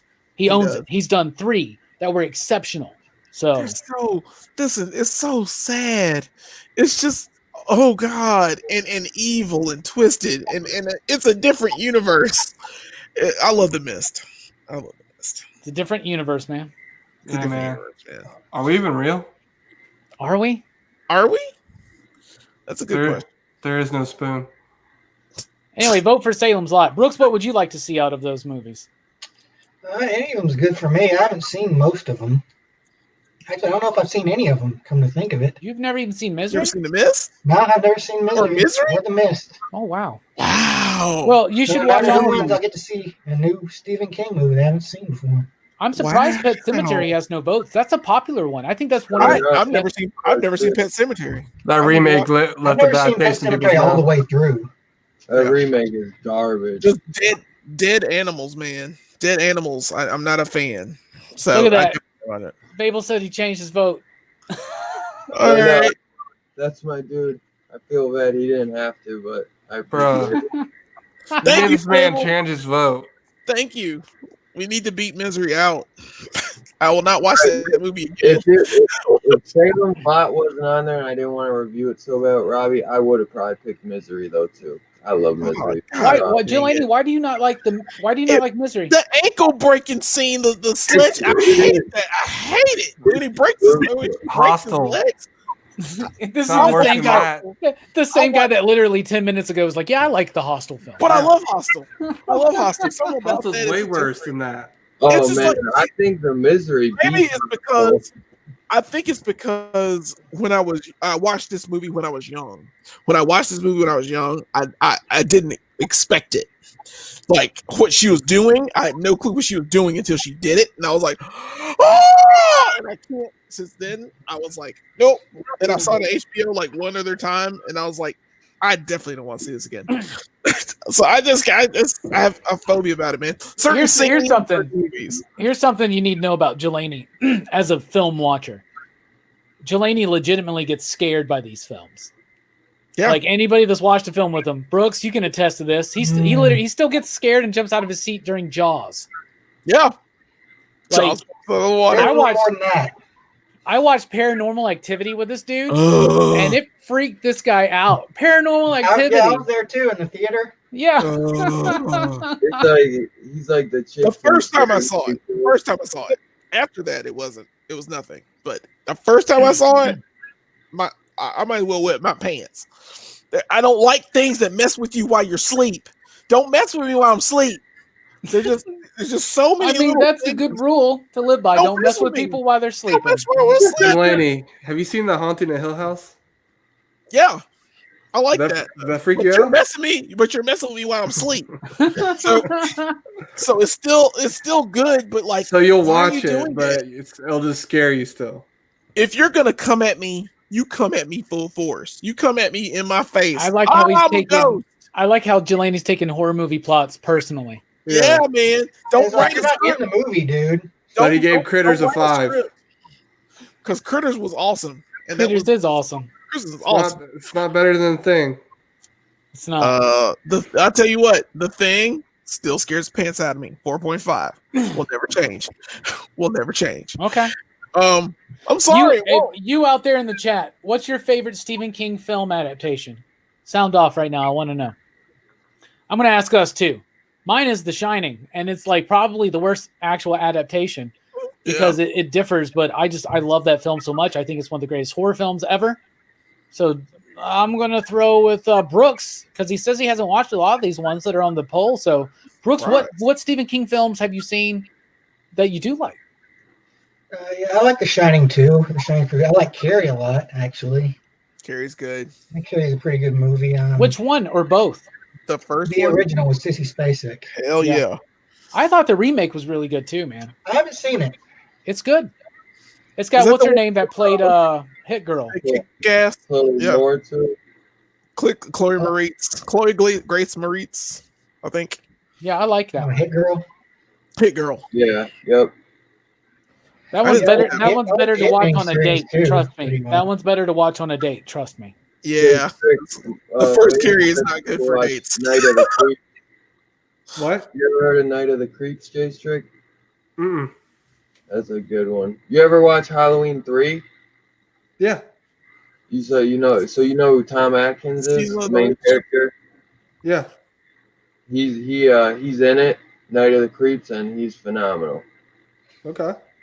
It's a good movie, man. It's really good. I got Definitely a coworker gave me some horror movie to watch. The Nowhere Camp, something camp. Camp Nowhere. Yeah. No, it was Sleepaway Camp. Oh, Sleepaway Camp. That's Oh, what- Sleepaway Camp. Have Yeah. you watched it? No, I'm about to watch it tomorrow. Oh, Did dude. you Oh, watch Night yeah. of the Living Dead yet? Dude. Yes. It's great. Should you bring it back Message Monday? me. Nah. Message me after you watch Sleepaway Camp. Let me know what you think. Sleepaway Camp is good. I just but you bought it gotta- on Blu-ray too, so I could add it to my collection. I love all 3 of the Sleepaway Camps. The first one is the most unique. The second 2 are more like slashers, like just full-on slashers. But the first I like one, slashers. That's probably my Yo, favorite horror genre. Dude, you're going in blind too, aren't you? Yeah. You know nothing Totally. about I know You nothing. You are going to. Oh man. Ooh wee. It's good. It's gonna be a good. Ooh-wee. That's Yeah, gonna no, change- Robbie, I sold your Blu-ray, so suck it. Oh, damn, that's the Criterion. Speaking of Criterion, Jelani, what's your favorite Stephen King adaptation film? Yeah, I guess it would be The Shining. I mean, it'd have to be because The Shining is damn near perfect. I know Stanley Kubrick like changed everything, but it's The Shining, man. Are we Yeah, doing yeah, horror or just yeah, any yeah. movie he did? The second would be The Stand, the miniseries Stand. Really? Yeah, I love really- that. I love the first. I put it above all the movies because it bothered me the most. Wow. Because it was one of those films, or it was one of those things that you watch where I was planning my I was planning that I survived and how I would bury my family and how I would prepare for the end of the world. I actually thought about that stuff. Well, and you also, like me and probably Brooks, I don't know if he remembers it, but you were there. I was You there know, when I that watched thing it. debuted on ABC or whatever, it was a big deal, and Yep, everybody and when I watched tried- it. And I Y'all tried to killed watch me the with Langoliers. I was tried fascinated to watch with the Langoliers after it. I was like, Remember the Tommy it's not Knockers? staying. Then the Tommy Tommy Knocker. No, Knockers. oh, Tommy Knockers. Tommy Knockers. That's right. No, it was I got Langoliers. that one. Langoliers was the Langoliers one was where one the too. plane. Yeah, the Langoliers was the one. Yeah, where I was Langoliers like, is the one with the plane. I was like, I like the Stand better, but it Tommy was. Knockers. I love it, and Tommy Stephen Knockers King has is great Stephen stuff. Smith. Yeah, Let's the take a worst look at thing. the chat. Okay. David says Shining because Kubrick changed it. Wow. Christine second, Pet Cemetery or Evil Things third. Hmm. Rye book Guy is- 1988 says there was also a Carrie TV movie that was pretty good. Carrie 2, not so much. Yeah, The Rage. The Rage K2. Yeah. I Rye remember Guy that one. seconds, The Needful Things. Yeah, the Ed Harris, right? Like, yeah, I Mhm. remember that one. Yeah. Graveyard Shift Man. Yeah, that's a good The one. Stand is so good, but so damn long. I think the It Stand is long. first. I think the first half of the Stand is really good, but I think it suffers in the second half. Same thing I feel about it. So Yeah, I agree. maybe that's just inherent in the story. I don't know. When I'm they really get to excited for Vegas. the new Stand that's coming out in December. That they're doing on CBS All Access. I'm excited for that. I'm very Yeah. excited. It's Dylan, what's crazy. your favorite Stephen King? What's your favorite Stephen King movie? Oh man, it's tough for me, man. There's so many good ones, and I grew up like watching all of them. Like, remember at one point, me and my uncle were just like going to VHS stores every weekend and tracking down all the Stephen King TV movies and whatever that was out or whatever the store had. You know, we were going to different video stores trying to track down all these Stephen King movies, the ones we had watched, the ones we hadn't watched, and we were trying to watch every Stephen King adaptation. And I think we went through probably all of them, if not most of them, even all, like Rose Red, Tommy Knockers, all those super long ones. But I don't know if I could pin down just one. Like it's probably a tie between Salem's Lot and Silver Bullet.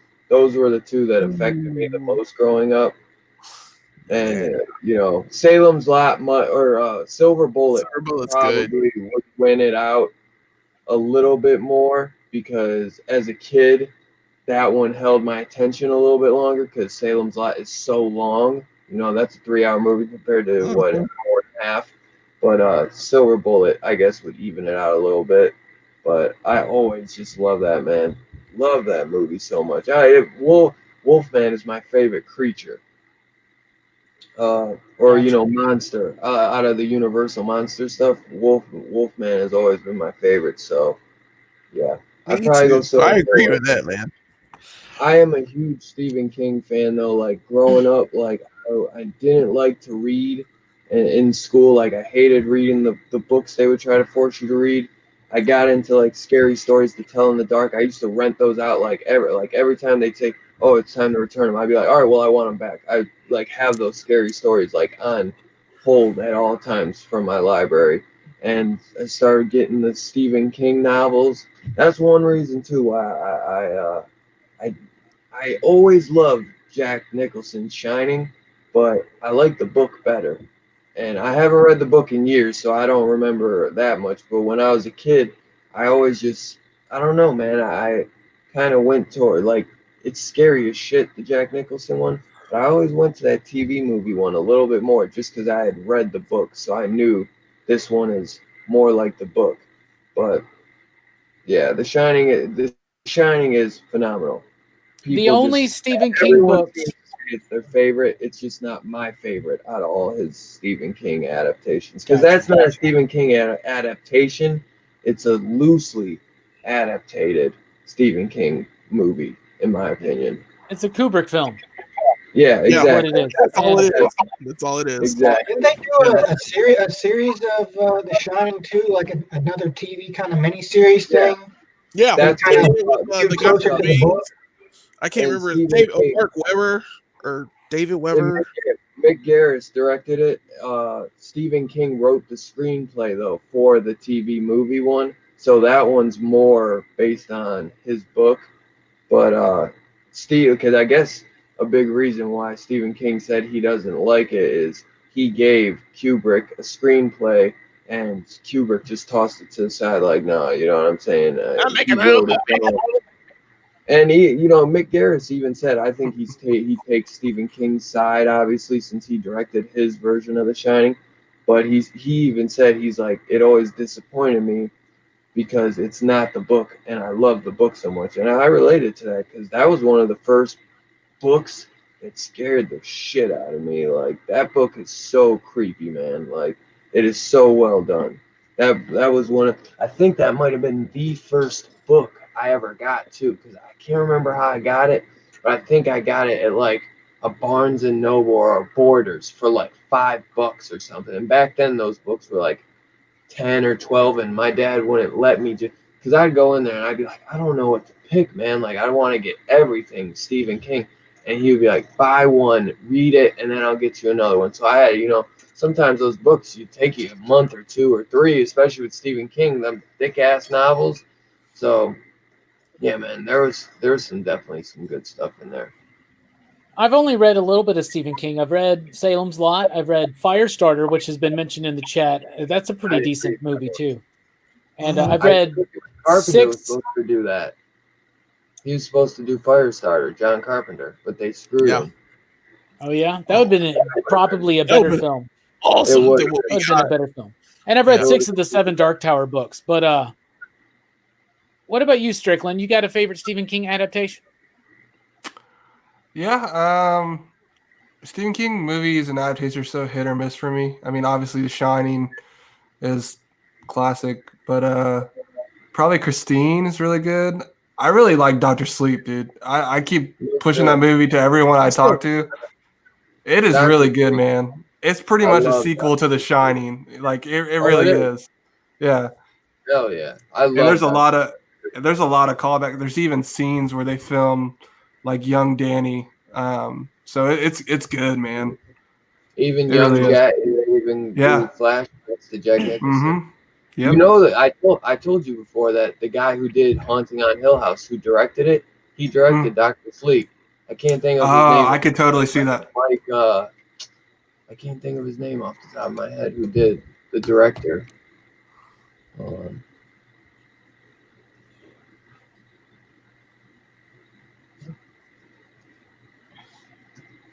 Quiet stream all of a sudden. Okay. Well, I thought you were going to read the comment. Mike Flanagan. Nobody said Maximum Overdrive was their favorite Stephen King movie. It's good. I like that movie. Here we go. We got the original It, Dr. Sleep were awesome. Shawshank Redemption and Green Mile are legendary. Yes, they are. Yes, they Under are. the Dome was fun. I haven't checked that out yet. And I read the Sleeping Beauties comic for the first issue, but I couldn't quite get into it. Cat's Eye. Dreamcatcher book. Cat's Eye, Dreamcatcher. Okay. John Carpenter did try to do Firestarter, but instead went on to do Starman. Yeah. So there you go. Stretch. I got the Dreamcatcher novel like right under my feet. Yeah, prove it. Yeah. Prove I it. really got to pull it out. Yeah. Whip it out, man. I don't believe you. You can't say that and then not prove it. You got to back it up, man. It's PCP, man. He's crawling over to the shelf right now. Yeah, he's like down on the ground in military gear. No, it's under my damn dresser. Well, Under your dresser? If you sold some of your damn pops, maybe you could pull it out. Yeah, sell your pops. Pops are on the way out. I got a pop for show and tell, by the way. I know you do. It's a good one, too. Nice. Bruh, is that first edition? I don't know. It might be. No paperback is first edition. No, it's hardcover. Ooh, big spender. Ooh. It might be first edition then. Who knows? Did It's you probably not worth see it. that? It's probably worth cover price. You know, what was it? $5.99 at bargain. That's nice. Yeah, I think you want to get a first edition of Carrie or something if you really want to get like a Stephen King, right? Like something like that. You know it. Oh yeah, Carrie or dude, Salem's Lot. I think they did less of Salem's Lot, maybe. The Shining, bro. Scott Snyder has a first edition of The Shining.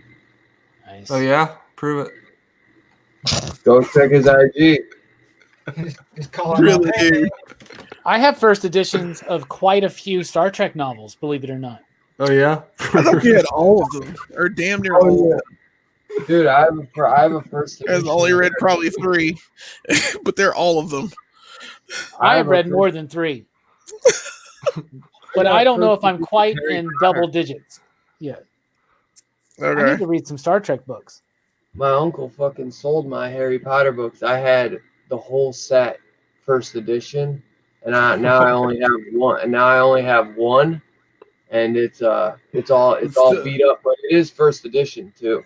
I got a first edition of Prisoner of Azkaban, I think, or maybe it's Half-Blood Prince, but whatever. Such a weird strategy. My grandfather, man, he'd be turning in his fucking grave. He bought me all those when they came out, hardcover too.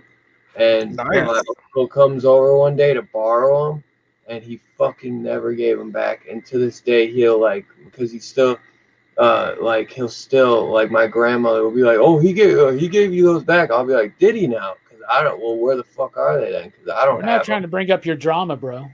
Yeah. Shut up. Don't harsh my Mel. Dude, don't harsh my Mel. Bro, I got a holographic X-Men comic from the 90s. Bro, me too. Never been open. Prove it. Crawl and get his comic. Prove it. It's all in the closet, dude. You gotta prove it, man. You better turn that Look at- camera off and come There's back. so much crap in the closet. Like, I'm not. Doesn't You have a look like closet that in that, Kinko's? You made Dylan prove it, but you can't prove it. That's bullshit, my Wow, man. man, that's weak. Hell And of- Kinko's needs to be better organized than that. yeah, man. First of all, you don't even know where your comics are. They're all in a corner. I know where they're all. They're over there. They're over there. Y'all, Oh yeah, Brooks prove and it. Jelani just saw it. They know they're all over there. They They're all in exist. one spot. They exist. I've seen them. He's proven it. He's proven it. They're right there. I got comics right there. Someone asked me to do a room tour, and I'm like, yeah, I need to do that, but since we're about to build that new set out, right, or start filling that in, because I ordered the first bookshelf today. We're getting some cube bookshelves for it. So Oh, yeah? I got some work to do. I got to move that desk and find a new place for the cat litter, because yes, we're moving in where the cat litter was. But That just means Creamsicle's gonna shit whatever you put there. no, cats are pretty smart. They always want to go in a sandbox. See, cats are great. Dogs will just shit on the floor and they don't give a fuck. They don't care. A cat is bothered by shitting on the floor. They literally just have to bury their shit. They can't stand it, you know. Get on so- the floor. Exactly. Get swifty. Yeah. Anyway, when we get the new set set up, then I'll probably do a room tour. Yeah, sure. Oh yeah. Yeah, why not? People want to Prove see it. it. Okay, it's going. I just ordered that shelf, and I'm thinking I think we're gonna need a second one. So, but yeah, and there's still some work to be done. A little bit of work. Brooks and Jelani saw some of the improvements in the studio. I there. faked it. We were able to film a video on the other side of the room for the first time ever. Yeah. As a group. It was great. It was great. I enjoyed myself. I'm sure Jay Strick has a question about how lit were we exactly during the Mulan video. Yeah, y'all looked pretty lit. We were. We were. On top of the fact we hardly watched the film. That probably didn't help. Yeah, watching the movie. It was so terrible. It was doesn't matter. no, dude. It was on in front of us. What if it was like we- actually a great movie and y'all just like didn't? It was hot trash, man. Brooks paid attention to it, right, Brooks? And he didn't, you didn't like it, did you, Brooks? Like I kind of faded in and out of it at times. It was so boring. But were we not just as lit at Face the Music though? Yeah, but we enjoyed Face the Music. That's what I'm were saying. As lit, and we enjoyed it, and we followed it. Like, straight, Station. yeah, dude, we were watching that film with you, and you would have loved that film. But if you watched Milan with us, it was a completely different vibe. It was not. Mulan was just so. It took too long to get to where it was trying to go, Hey, and sometimes that's part of the It didn't journey. engage me at all. Nah, man, I was expecting slow burn, but this slow burn was terrible. And she got Goku powers. You ain't supposed to give Mulan Goku Oh, powers. bruh, she goes Super Saiyan. She does. She get the blonde She hair was- staying straight up. She's like, and then they threw in this pointless character that was her, but evil, but not evil. Kakarot. Ugh. They didn't have the Shin guy.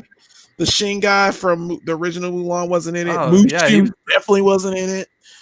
It was. I can't talk about how bad Mulan was, man. It was. It was. Like, Bro. it reminded me of Lion King, except Lion King was slightly better.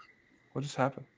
I Are don't they gonna know. bring back the Szechuan sauce since Mulan's out? Let me tell you something. They should. They should. That's some good So sauce. let's address this. Comics Miss explains this. Did you guys eat McDonald's Mulan Szechuan sauce? Yes. Yes, Yeah. I did. And I ate it. loved it when it came back, and I loved it.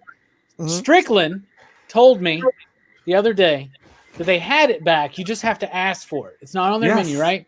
Today, I went to McDonald's on South Parkway down there, right? I got a 10-piece chicken McNugget meal. I asked for Szechuan sauce. They're like, we don't carry that anymore. Thanks, buddy. I was You embarrassed. went to the wrong one. He made him You cry. He cried in front of the cashier. Where's the? It's not out. I don't know what you're talking. You got. I need it. I need Szechuan sauce. We don't have it. I need it. Rick and Morty forever. And you're supposed to jump on the counter and scream that while jumping up and down. I don't know why you didn't do that, man. Fable Fable says I rewatched Face Music, Robbie, changing my score to 4 you digs. Okay. What was it before? But that's Mulan right there. I think you gave it a 5. All right, hold on a sec. Perry just said it is. Is it now available, Miss Explain? I don't think it is. It is. They weren't at the damn. You went South Parkway, You bro. probably went to a different one. Why didn't you go to the one near us? See? Comics Miss Explain says I wish. It's some good sauce, man. It's super. I'm just telling you. We can get a Travis Scott burger though. Did you guys see that? What The was that commercial about? during the playoffs. Yeah, what is He's that? got his own burger. It's his own special blend of McDonald's toppings. It's like, what is it? It's a quarter pounder that's specialized with something, barbecue sauce, right? Yeah. It's basically a quarter pounder with barbecue sauce, I think. That's so weird. I don't know. Let me look it up exactly. Can I get a snack burger? Can I get my own McDonald's burger? Yeah, I had McDonald's today, and just to try to see because Strickland told me it didn't work. Well, it's because you're white. What? They don't like you. All right, I'm on McDonald's website now. Here's the Travis Scott. No, you can't know my location. It is a quarter pounder with onions, pickles, 2 slices of melty cheese, ketchup, mustard. Seems like a standard quarter pounder, but it's got shredded lettuce, crispy bacon, Oh, nice. and the fries he dips in barbecue sauce. That's the Travis Scott. I don't That get looks it. good. That looks good. It's just a burger. Thick Royale cut with cheese. I don't get it. I don't get the bit. No ketchup. Perry says he gets the goosebumps every time he orders it. I want the Travis Scott, please. Travis Scott burger and bacon cheeseburger, the same amount of syllables. What's up with that? It's basically the same damn burger, too. True. It It is. It's just. I'd be like, let me get the Travis Scott without ketchup. No Wait, ketchup. is that the Rockin' Robbie burger? No, it's still Travis Scott. Why do you want to put shredded lettuce on a burger, by the way? Fuck that. You got to put like whole leaf lettuce on there. I want the leaf. Gotta get Shredded lettuce on a burger. What kind of bush league shit is that? Shredded lettuce on a burger. Am I the only one that feels that strong about it? Yeah. Big Kahuna burger. Nice. A Big Kahuna burger. I always wanted to try one of those. I heard it was a tasty burger. I did. Yeah, it is a quarter pounder with lettuce and bacon. That's it. Shredded lettuce. Like, who puts shredded lettuce on a fucking burger? Bro, calm down. Really, They you're Who gonna. puts shredded lettuce on a burger? I put shredded lettuce on a taco burger. Bruh. A Shredded. taco burger? Just put Like, some water on Put it. up ground beef? You never made a taco burger? Not once. You make In a my taco burger because, okay, so it's ground beef, right? But you season it like you would taco meat, right? And you make patties with it. And then you put like, jalapenos or salsa and shredded lettuce and guacamole, whatever kind of Pico de gallo. typical, taco toppings you would have. You put it on a burger. Diablo sauce. We just broke Jelani with the idea of a taco burger, apparently. He really did. He's frozen. What just happened? Perry says, every time I order a quarter pounder, I have to get at least a 6-piece nugget on the side. Truth, my brother. Did you throw the headband on? Yeah. Okay, I was like, I can't tell if you're wearing like one of those toboggan hats, and then it was the headband. Man, I lost the feed. I didn't hear what your burger was. I'm so sad. I lost all of that. Hey, doesn't matter. Strike first, strike hard, no mercy. Cobra Kai. Cobra Kai. Miyagi-Do, homie. Miyagi-Do. Bruh, Very nice. you would be a No, Miyagi dude. though. You guys are pussies, dude. Oh, Miyagi-Do is the bomb, son. Let's address this real quick before we start getting into show and tell. If a taco can be a burger, can't a hot dog be a burger? Now, here's the thing. Hot dog isn't a burger. You Bro. season hamburger meat a certain way, Wait, but if you wait. season it like a taco, you make a taco burger. when you add taco toppings. You can even add crunchy tortillas, right? But with a hot dog, it's not ground beef. So I don't know. You can make, now I've had hot hamburger type contraptions, basically a hot dog on a hamburger bun with toppings. I've had those before. Now I've even had a hot dog on a hamburger. You remember Hardee's had the Great American Burger? Burger. Yeah. It wasn't very good, but I tried my own version of it and it was really good. Like you get a hot, like a crispy hot dog, slice it in half like that in quarters. You know, you crisp them up real nice, almost like as if it's a super thick bacon, and you put it on there. It can be really good. Okay. But imagine having a patty of hot dog fried up. Now, I like a bologna sandwich as much as the next person, a fried bologna sandwich. But if it was as thick as a hot dog, I don't know if I could handle that. Mayonnaise, man. Mayonnaise and mustard. On a hot dog? No. I'm talking about bologna, a fried bologna sandwich. Oh, a fried bologna sandwich? Yeah, man. Oh, I just like I like mustard. But I like mustard. I like a little mayonnaise. I like cheese. I don't put mayonnaise. Little lettuce and tomato. It seems. I don't put mayonnaise. I don't like mayonnaise on things that I put mayonnaise on sandwiches because it's bread lubricant. You need that. Like, I don't know, that softness, because I don't want to just chew in the bread. Or you jerking off with the burger? Yeah. Bread lubricant?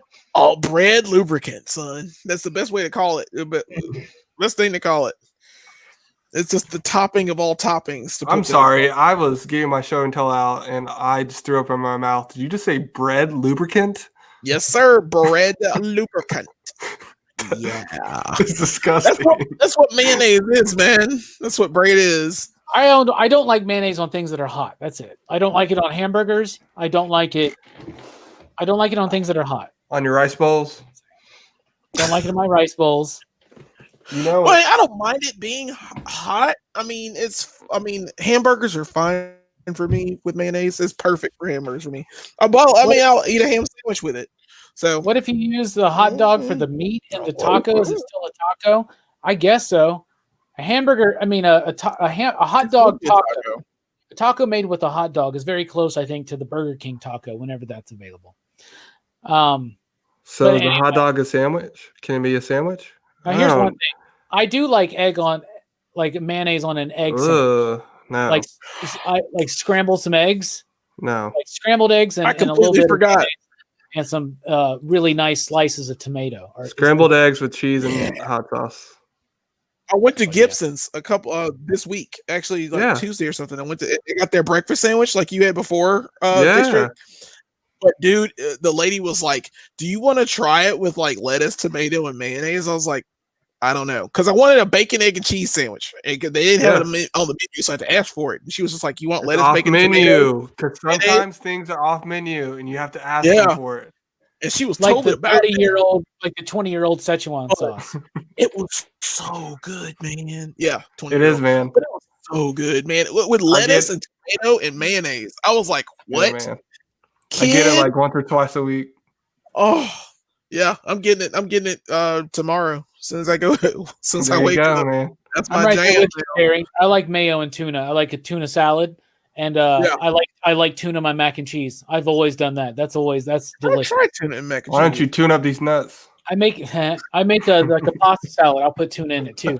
And now they have those flavor creations ones. They have a jalapeno one and a hot buffalo one. Those are really good to use, and they have a ranch one that's really good to put in like a ranch pasta salad. I don't know, whatever. I still want to try it. I like pasta salad with tuna in it. That's not bad. Yeah, I like tuna. Remember Tuna Helper? I like that shit. Yeah, Tuna Helper's not bad. I bet they still sell it. I'm sure they do. Yeah. I got plenty of tuna. It's literally just what I just said. It's hot. It's pasta salad with tuna. Yeah, it's pasta salad with tuna, basically. Bro, I shouldn't have bought that one up. It's good stuff, though, man. I could have so many more toys right now. Okay, I'm here to find out the answer to the hot dog and the hamburger. I don't think a hot dog will work as a hamburger. It can work as a topping if done in a certain way. What about you, Jelani? I mean, hot dogs can be beans and franks. You can do that. You can do a lot of beans. I've never tried a hot dog just as a get the beans above the franks. I get the beans above the franks. Weird stretch, Fable. But like, I don't know, man. It's just Station. I like hot dogs in general. I can eat them by themselves, so it doesn't really matter to me. I mean, I'm not gonna put on a hamburger bun. I just never tried it that way. It's actually pretty good, man. Try it that way. I mean, I Jay will. Strick, can a hot dog work as a hamburger? I think the more important question is it true if you don't use it, you lose it? Brooks, can a hot dog work as a hamburger? I don't think so. I mean, to me, a hamburger is a ground beef patty. It's like you can't just put like a chicken patty on a burger bun and say, oh, it's a chicken hamburger. Bruh. You can grind up chicken, though. They call it a chicken burger. And a turkey burger. Turkey burger. The chicken Tuna sandwich. burgers. Salmon burgers. Veggie burgers. I think a burger is a patty. I think it's a patty on a bun with toppings, right? That's a burger. The whole idea of a hot dog is that a hot dog is the, it's the hot dog. It's not a patty.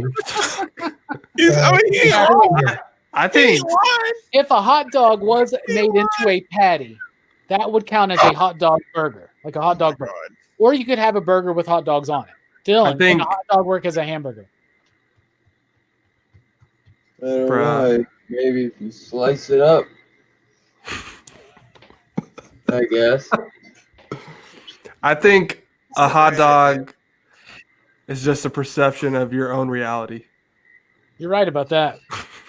Wow. I think the aliens might have came down and created these so-called things we called hot dogs. No, that's a lettuce wrap, man. That's a lettuce wrap. All right, enough talk about that shit. Yeah. Thank you. Me too. Yeah, I'm super hungry now. No, yeah. it's a sausage muffin. No, it's a sausage burger. Anyway, not a burger. We're all getting hungry, so let's get to show and tell. I know we all got some fun things to show off, and tonight the first person to go, pick a number between 1 and 10, Jelani. Dude, it's not that hard. There's only 10 numbers. 6. Really? Jay Strick. 6. 11. Brooks. 7. 9. Dylan. 3. Dylan, you're up first. Show and tell. What you got? Show me what you got. First of all, dope ass shirt, Dylan. Dope ass shirt. Yeah, that is a dope shirt. Well done. This I'm traumatized. Bro, how much money you spend on the Frog Brothers? Okay, that's actually pretty cool. Edgar and Allen. Frag. That's nice. Yeah, turn on the ring. Yeah, give us. Bro, you should probably use that on more. I could see you way better now. Messes with my eyes. That's why you put the shades on. Yeah. Yeah, because when you're strange, things happen. Yep. Dude, you're actually the damn vampire. You work all night, sleep all day. You notice he put all of his horror pops up front. Oh, look at that. Nice. Oh, he's eating the rice. Bro, I want that. The doodles. I need that. Don't you have this one, Robbie? Yeah, it was part of my show and tell, asshole. Well, you don't have the. There's whole a Michael. Wow. Okay, I'm back in the pops. I have the entire set. Oh yeah, prove it. I am. Right now. Wow, Oh, rest in dude. peace, Corey Haim. I need the Lost Boy pops. They're probably expensive now though. I don't think they're not. Oh, that's clean. Oh my, bro. This one came in a t-shirt combo pack. It came with a t-shirt. I remember I bought 2 of them, but I sent one of them back because I was like, I don't need 2 because my mom wanted the shirt. And I was like, I kind of want a shirt too, but I was like, yeah, I didn't want to spend like $30 just for the t-shirt. That's so clean, man. Mike, if you're watching, we need the Lost Boy Vampire David. Don't tell him that. Yep. I do need that though. That's fucking Bro. You never seen this before? No, I haven't seen that. That's awesome. It's exclusive. Yeah. Oh my god. I don't know. I'm not sure. It could possibly still be on Target's website, but I bought this like a year or 2 ago, and this was on the Funko shop. Yeah, they're dweebs. Nobody cares about them. Bro. No, bro. You got that was pretty awesome. I thought pops were going out, man. It's gonna be hard to I beat. wish they would do the other guys in the Marco and the others. That'd be awesome. Yeah, that would be cool. I know, right? I would have liked that to have him to go with And the David. sax guy, of course. Oh, you guys do a sax man pop? I get a sax man pop. Yeah, man. Is that the sax guy? Nice. Yeah, Check it. That's the one you got, Strickland. Here's Yeah, it's a Johnny. good one. It's the one I passed on, so Strickland got it instead. Yeah, I got it in a bundle. Oh, really? You got the Chase one? Yeah, I do have that one. Yeah, Nice. first edition. Prove it. Oh, I don't want to play this oh. game. Bro, Don't start the game. You can't you play it. started it, Michael. Don't. They're maggots, Jonathan. Michael. Michael. I told you though, my mom bought. That's my mom's set actually. The Lost Boys. I told you she loved it. Oh, that What doesn't a count. weird stretch. You don't win show and tell now. That's your mom's. We share them, bro. We share them. Ma, I need to borrow your pop for the stream tonight. Now we need a shirt for prove it. No, kids at work. I dug them out myself. All right, show and tell. Brooks, you're up. Prove it. Show me what you've got. Show me what you got. Well, I found this at Walmart the other day. I now finally have Oh yeah, I saw that too, man. Rambies. I saw that before. Yeah, it's pretty much the same collection that you guys have, except it has Last Blood in it too. So I was Nice. excited. I'm like, Is all that, right. is that on DVD? Yeah, it is DVD. What are we? Okay. Not your fancy pants Blu-ray. And You're 2 formats behind, man. yeah, and We just implant them directly into our heads now with the phone app. You know that, right? Yeah, then your dick falls off. Dude, by the way, nice fucking setup behind you, man. Yeah, yeah, man. yes, I did that a little while ago. I You got the noticed big that table. That table behind me had just been cluttered with a bunch of garbage. So I'm like, I should just clean that off and like have a setup since I'm doing Fair the enough. Dude, imagine how good it been cool imagine how, behind me. imagine how good it would look if you had a light on it. Yeah. Hey. Oh, I'm Oh, proud of hey, you, what? man. Proud of you. It took you only like 5 months to clean that. remember, Brooks, you're the reason I do what I do, man. I like that Tila's on I'm very Battle Cat. impressed. Yeah. Yeah. And Wolverine looks like he just lost Morph. Yeah, I tried to do the pose like from Wolverine 75 after when he's in the danger room, you know? When he Yeah. first pops his bone claws. Danger Like, zone. Yeah. Oh, so you knew about the bone claws, Brooks? Yeah, I knew about that like way before it ever happened. We always knew he had bone claws. Believe it or not, young man, I was there. I like how he's slowly becoming Irish to me. Or I used to Scottish. call Chris Claremont and be like, "Hey man, when you gonna do that bone claw reveal, man?" I'll just let someone else do it and claim it And was he'd be mine. like, "Who the hell are you? And how'd you get this number?" All right, what did you get for show and tell again?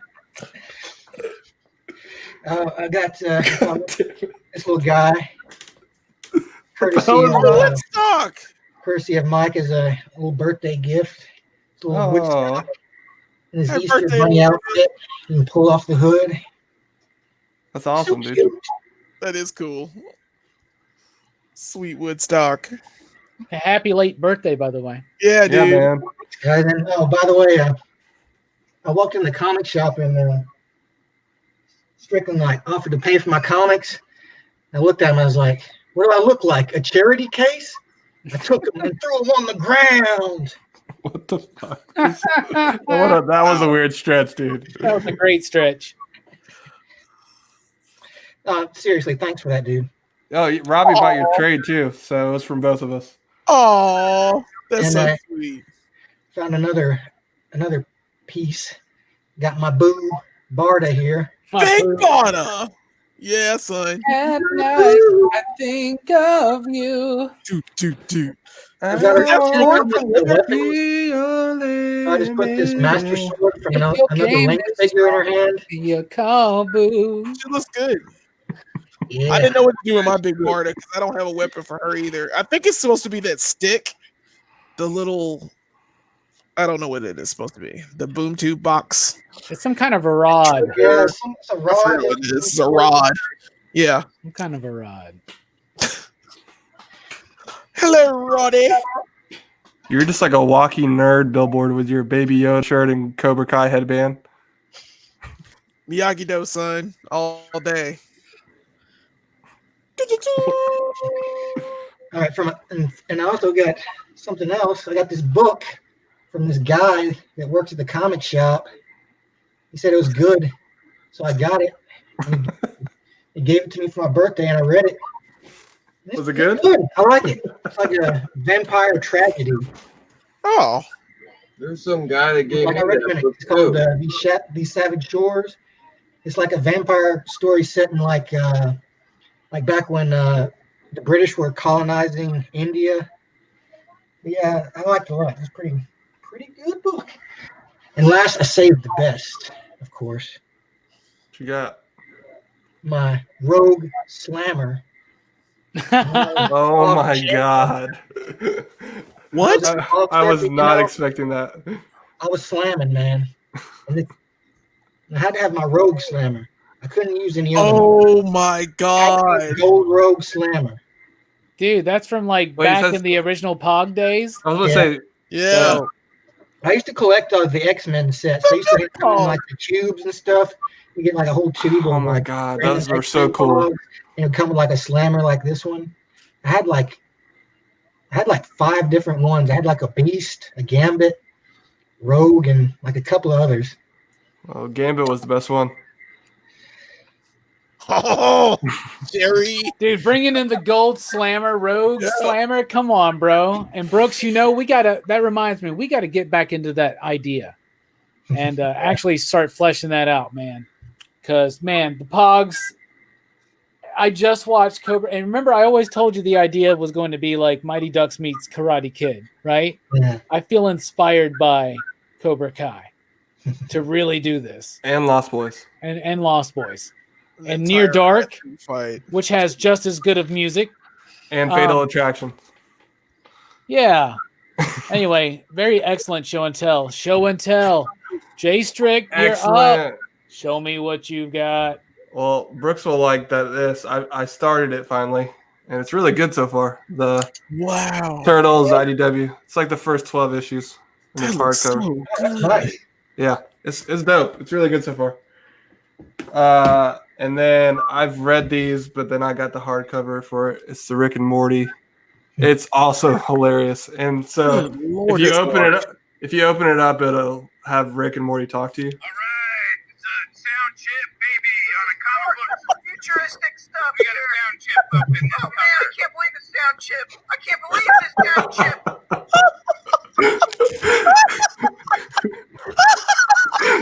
That one really got your lady, so Oh my God. I love It's a Rick and Morty, but that was pretty clean. and I opened up some of my Lightning collection finally. And dude, I really like these figures, man. They're really affordable and they're just sharp looking figures. So you got the Red Ranger. Just look at that, man. That's a great figure. Yeah, it looks great. Man. $20. Yeah. The price point is perfect for him. Green Ranger. You know it. Strutting that ass like sax, man. That's American, man. Pink. Frank. Think like pink. You know it. That's not- Pink is my favorite color. that's it. All right, man. That was pretty good. Not as good as the Lost Boy Pops. Those Lost Boy quick. The Yeah, fact those that you were have pretty them all, man. That was dope. That was That's dope. pretty cool, man. Yeah. Jelani, show and tell. You're up. Show us what you've got. All right. Since I'm gonna piggyback back off you, sir, with your Lightning collection, I finally got this bag, girl. I got Rita. Nice. I got my Rita Repulsa and Zed 2-pack from GameStop. Tim helped me out with that one. I'm very surprised. She is crazy. She's like one of the best things I've ever owned. Like, it's so detailed. She's got great hands. I love the staff. I think the lightning effect was supposed to go with Zed, but I don't care. It's gonna go with Rita. And I don't own any of this. Now makes me want to get the rest of the Power Rangers because all I have is villains. Don't I have do all it. of them. It's a Don't slippery do it. slope. It is a slippery slope.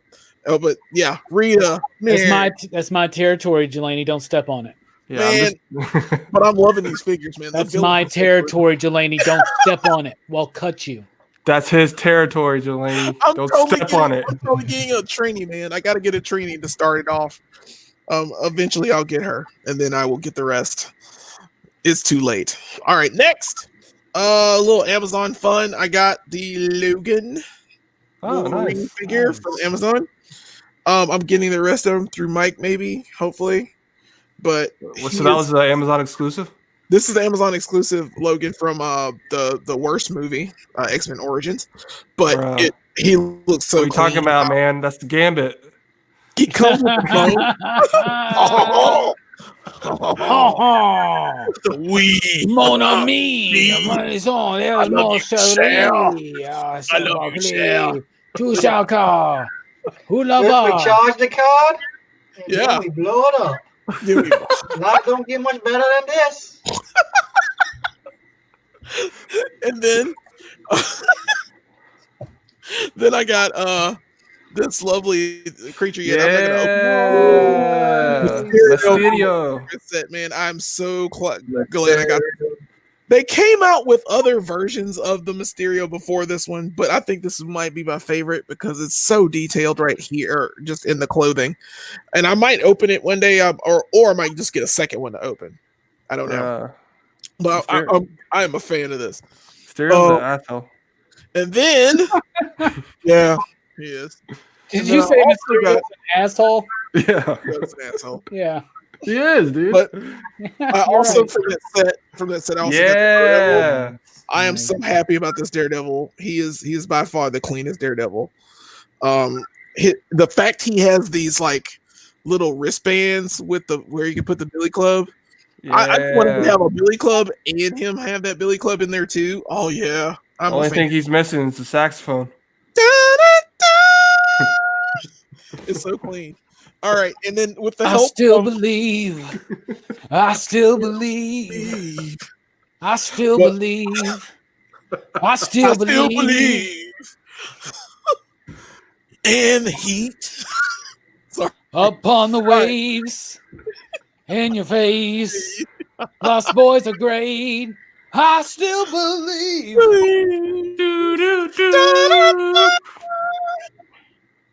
All right. Next, with the help of Mike, the voice, he got me my beachhead. Finally, these GI Joe class 5 figures piss me off to no end. It's just for some reason they're so hard to find. And thank you so much, Mike, for getting me this at regular price instead of me paying like horrible eBay prices to get this beachhead. He is clean and his hat's cool, so I gave it to Roblox, but he doesn't need one. And I got this bad boy here because War Eagle. He's from Auburn, Alabama. War Eagle all day long.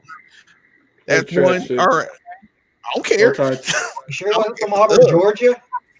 No, he is not from Auburn, Georgia. And I guess finally, my last one is my favorite one. This is I've always wanted a figure like this, and I finally got it. It's King Kong. Yeah. Hey. Oh, that's dope, dude. This King Kong, man. That's the original King Kong. That's This is original. Yeah, NECA. that's the. I got this Is that from first edition? Target. First edition, bro. I I got it from Target. So He has a different head. Prove it. Prove it. I don't have a box around. You know what? I Show will us prove it. the receipts. But I had to have him with the angry head because I wanted him yelling. I wanted him with a little Fey Ray, like just to have in his hand. But I'm sure I can find something similar to that to have in his hand going forward. But I love this figure. This is my jam. Robbie, Yeah, if you get it's so one of detailed. the store, let me know. Yeah, it's so awesome. But yeah, sorry, I forgot. I'm sorry. I do want to promote literacy because Brooks said it was possible. But I got Yes, Brooks said that. Brooks said that. Literally, it's possible. Oh my I got God! all- Look at you. I've got all the five. The three Did you read Dracula's. it? Yeah. Oh yeah. I love. So they're. Bruh, how crazy was it when Red Hood's dick fell off? Yeah, it was a weird stretch, man. Crazy. Yeah, I even got the one with Batman on it. Where is that one? Yeah, I love that one. Bruh, you cover whore. I just want all the covers, man. So are you, Robbie. Yeah, Yeah, I got. I them all. loved it. Yeah, I'm a fan. So yeah, that's. I'm so sorry. That was it. That's it. That's dope. Dude, that King Kong is so awesome. Yeah, Yeah, it was a good one, man. I love Yeah. King Kong growing up, man. I Me didn't too. know that was coming out, and I just recently saw it, and I was like, dude, I gotta get this one. yeah, dude. They popped out of nowhere. I was in Target just randomly and saw it. Really? Man, dude, I'm never at Target anymore, man. Yeah, they have all the exclusives now because we don't have a Toys R Us anymore. Really? Yeah, true. If we had a Toys R Us, I'd be all about that. Yeah. And they come out randomly, and I heard about it, and I was like, oh yeah, I heard about it like 2 weeks ago, and I was like, oh, I guess I'll keep on lookout. I'll keep on the lookout. So I just kept going out, and they have like 30 different Godzilla figures, and I'm like, I only want one. I mean, Yeah. Godzilla's okay, but they were like, man, you look so different in so many different ways. I was like, I don't care. I want King Kong, and they finally made him, and I was so happy. Yeah, I know. I hate Come that. with 2 different Like, heads. All right, different Godzillas and then one King Kong. It's like, Yeah. Makes no sense. all right. Show and tell. Rockin' Robbie, I'm up. What do I got to show you? Show me Well, what this you is not going to be. Yeah. I It's love not gonna that be- Godzilla, bro. This isn't going to be near as impressive as Dylan's, but I got a David pop. That's cool. Yeah, it's cool. Yay!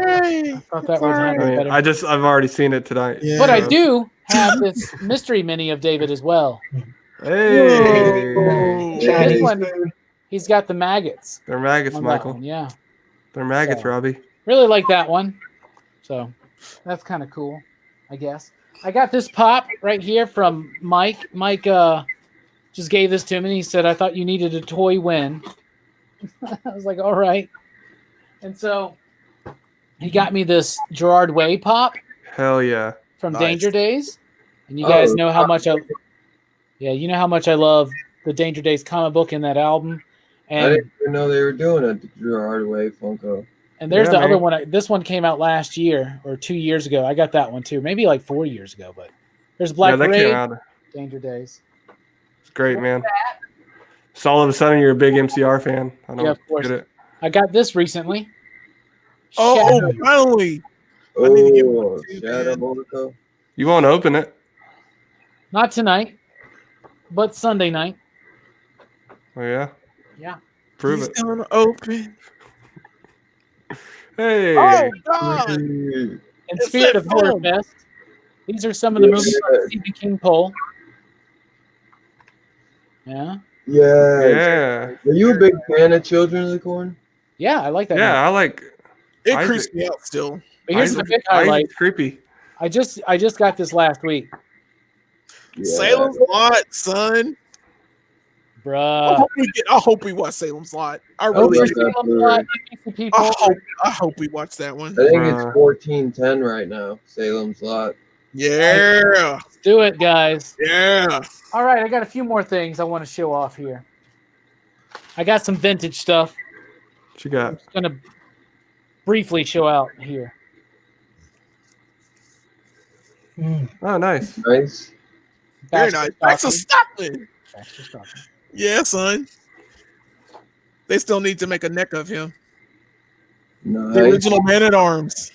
Yup. Without the mustache. He Yeah. needs a mustache. Oh, General Trag. Yup. Very Got his nice. guns too. Got all Yeah, of his weapons. guns. I was gonna say. Okay. Stinkor. Hell yeah, Stinkor. Still Does he smells. stink? Yeah. Yes. Yeah. No. Got Does it his really shit. smell? Yeah. Yeah, he stunk. Yeah, And they put that stuff in the plastic. yeah. So he Yeah. stinks forever. I got that. I got his shield too. I have all of his pieces too. Slash. So this Man, is I I lost my flag. upgraded my slash to this one. So this is a much better slash. Yeah. He's no longer missing his shoulder piece, and he has all of his weapons. Nice. Trap Jaw. The original Trap Jaw? Yep. Did you And find any arms for it? You don't have any arms for him? Yeah, I have them all in here in this box. Oh, okay. Isn't that one of them? Yeah. Yeah. Yeah. Original Trap Jaw is so much better. Yeah, He I have had it. more weapons. He's so much better. I have other weapons and stuff in here. Let's see. I think that's one of Trag's weapons. Yeah, that's General Trags. Yeah. Yeah. There's the little claw piece. Yeah. See what else I got in here. Hurricane Hordak. Hordak. I don't have any of the weapons, so I need to find the weapons, but the Okay. mechanics still work, so I just need to get the weapons. That's cool. Let's see. What else we got here? Shredder. Ooh, nice. The awkwardly posed Shredder, too. He can't hold anything. Yeah, but he looks good. But he looks awesome. He looks straight out of the comic book. Yep. There's All the comic book that came with Stinkor. Stinkor. The stench of The stench evil. of evil. Oh, hey, nice Yeah. shirt, dude. I just noticed that. Who? You. Oh, thank you. Count Chocula. Leo. It's the best turtle. Don't have any of the weapons, and that's he Rap's fun. needs a new belt, but this is a placeholder for now. I got those in mine. Don't even have the belts or the weapons. I lost my weapons years ago. Yeah. I have all the turtles and none of their weapons. The only one I don't think I have the Rap is- OG of is I think I can't find OG Donnie, but I have all the other OG ones. Nice. Nice. Very nice. Raph is the best turtle. I don't know what you're talking about, by the way. I got Yeah, them all. I I, agree. got, Raph I is picked the best. those up. The best. I picked those up loose, and there wasn't a Michelangelo loose. Oh, no. And I have the party band, and I already got a Krang, and I got a few other pieces. I'm starting to get together a vintage Turtles collection, right? Nice. That's You awesome. need to find a Technodrome, man. I was like, I need to get a Michelangelo, and then I realized I had this. Don't open it. Unless it. it's the old one. Do it. The old one. Do it. I mean, is it a reprint? No! Yeah. It's probably like a reprint because they were making those figures like years after. Toys are meant to be played with. This is the KB, one of the KB ones, man. KB, man. That's an old school one. It's like from It's the an late old 90s. Bruh, I That's miss an old KB school toys. one. It's Me still worth too. money, but I don't care. Now I have all 4 turtles open, and I can put them with my party wagon, which is in the living room.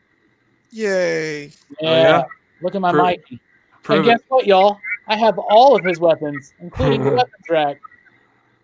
That's awesome, buddy. I'm happy as shit about that, y'all. And thus concludes Show and Tell. Yay.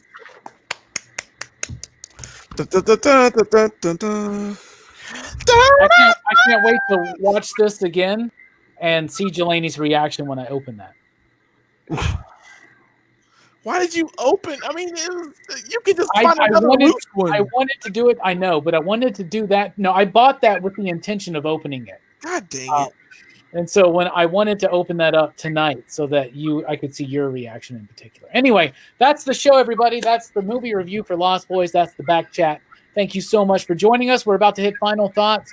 I do want to say from me personally, and on behalf of everybody here, what the fuck?